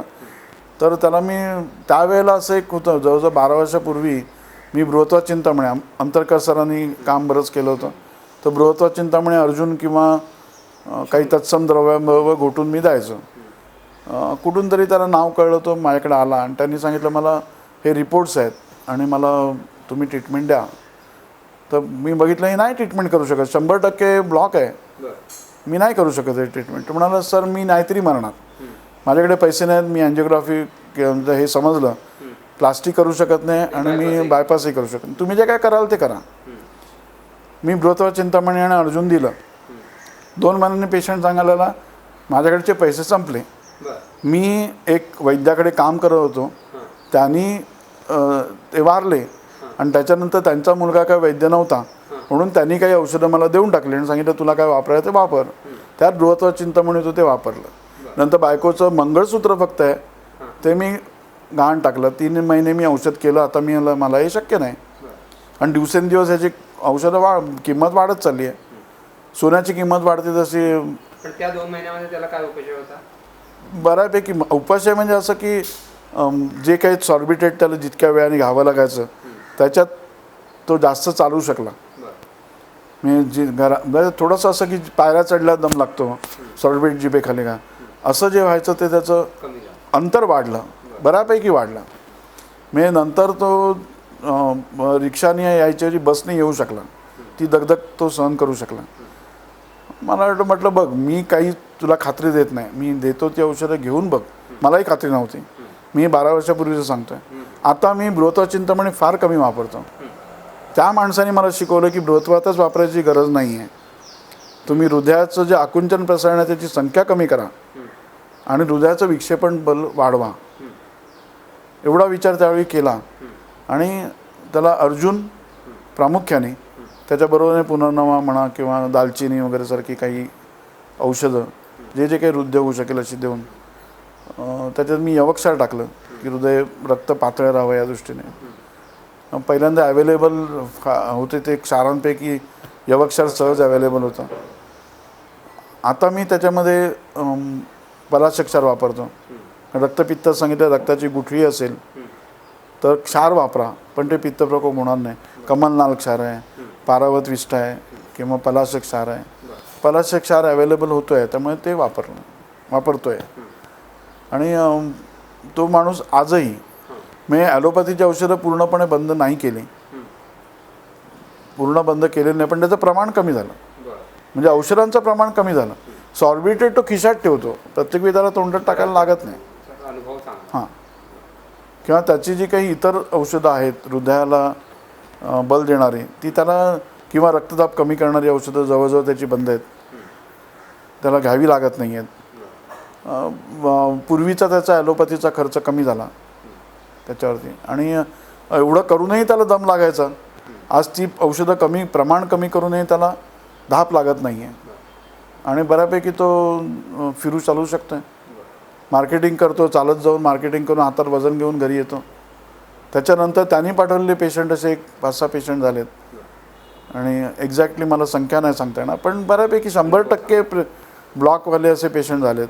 या अवस्थेमध्ये एका पेशंटला मी चुकून सांगितलं, मी चुकून अशासाठी म्हणतो की मला असं वाटलं की त्यांचे हा जो ब्लॉक आहे हा कमी झाला आहे किंवा गेला आहे का बघूया, मग मी त्याला पाठवलं. त्यांनी अँजिओग्राफी पुन्हा केली आणि ब्लॉक आहे तसंच आहे, पण पेशंटला तो बरा होता. पण पेशंटला बरा म्हणून मी तपासणी करायला गेलो, ब्लॉक तसाच राहतो पण पेशंट बरा असतो. वेगवेगळ्या विकारांमध्ये हा अनुभव येतो की पॅथॉलॉजी काही वेळा बदलत नाही, पण त्याच्या लक्षणांमध्ये खूप चांगला फरक. आपण म्हणजे ब्लॉक, आपल्या औषधांनी सुद्धा ब्लॉक दूर होत नाही. काय चिकित्सेने ब्लॉक दूर झाला असं नाही, 100% ब्लॉक तसाच, पण कोलॅटरल सर्क्युलेशन हा जो काय आत्ता विषय, आता मॉडर्न सायन्सचे लोक मान्य करायला लागले, नॅचरल बायपास झाला. हां, ते आता ते होतं, हे याच्यावरनं सिद्ध होतं. नाही आता माणूस जगेल कसा? 100% ब्लॉकवाल्याला, ज्याला सॉर्बिट्रेट 10 पावलं चालून घेताना सॉर्बिट्रेट घ्यावी लागायची, तो आज फक्त खिशात ठेवतो आहे, घ्यावी लागते अशातला भाग नाही आहे. तर मग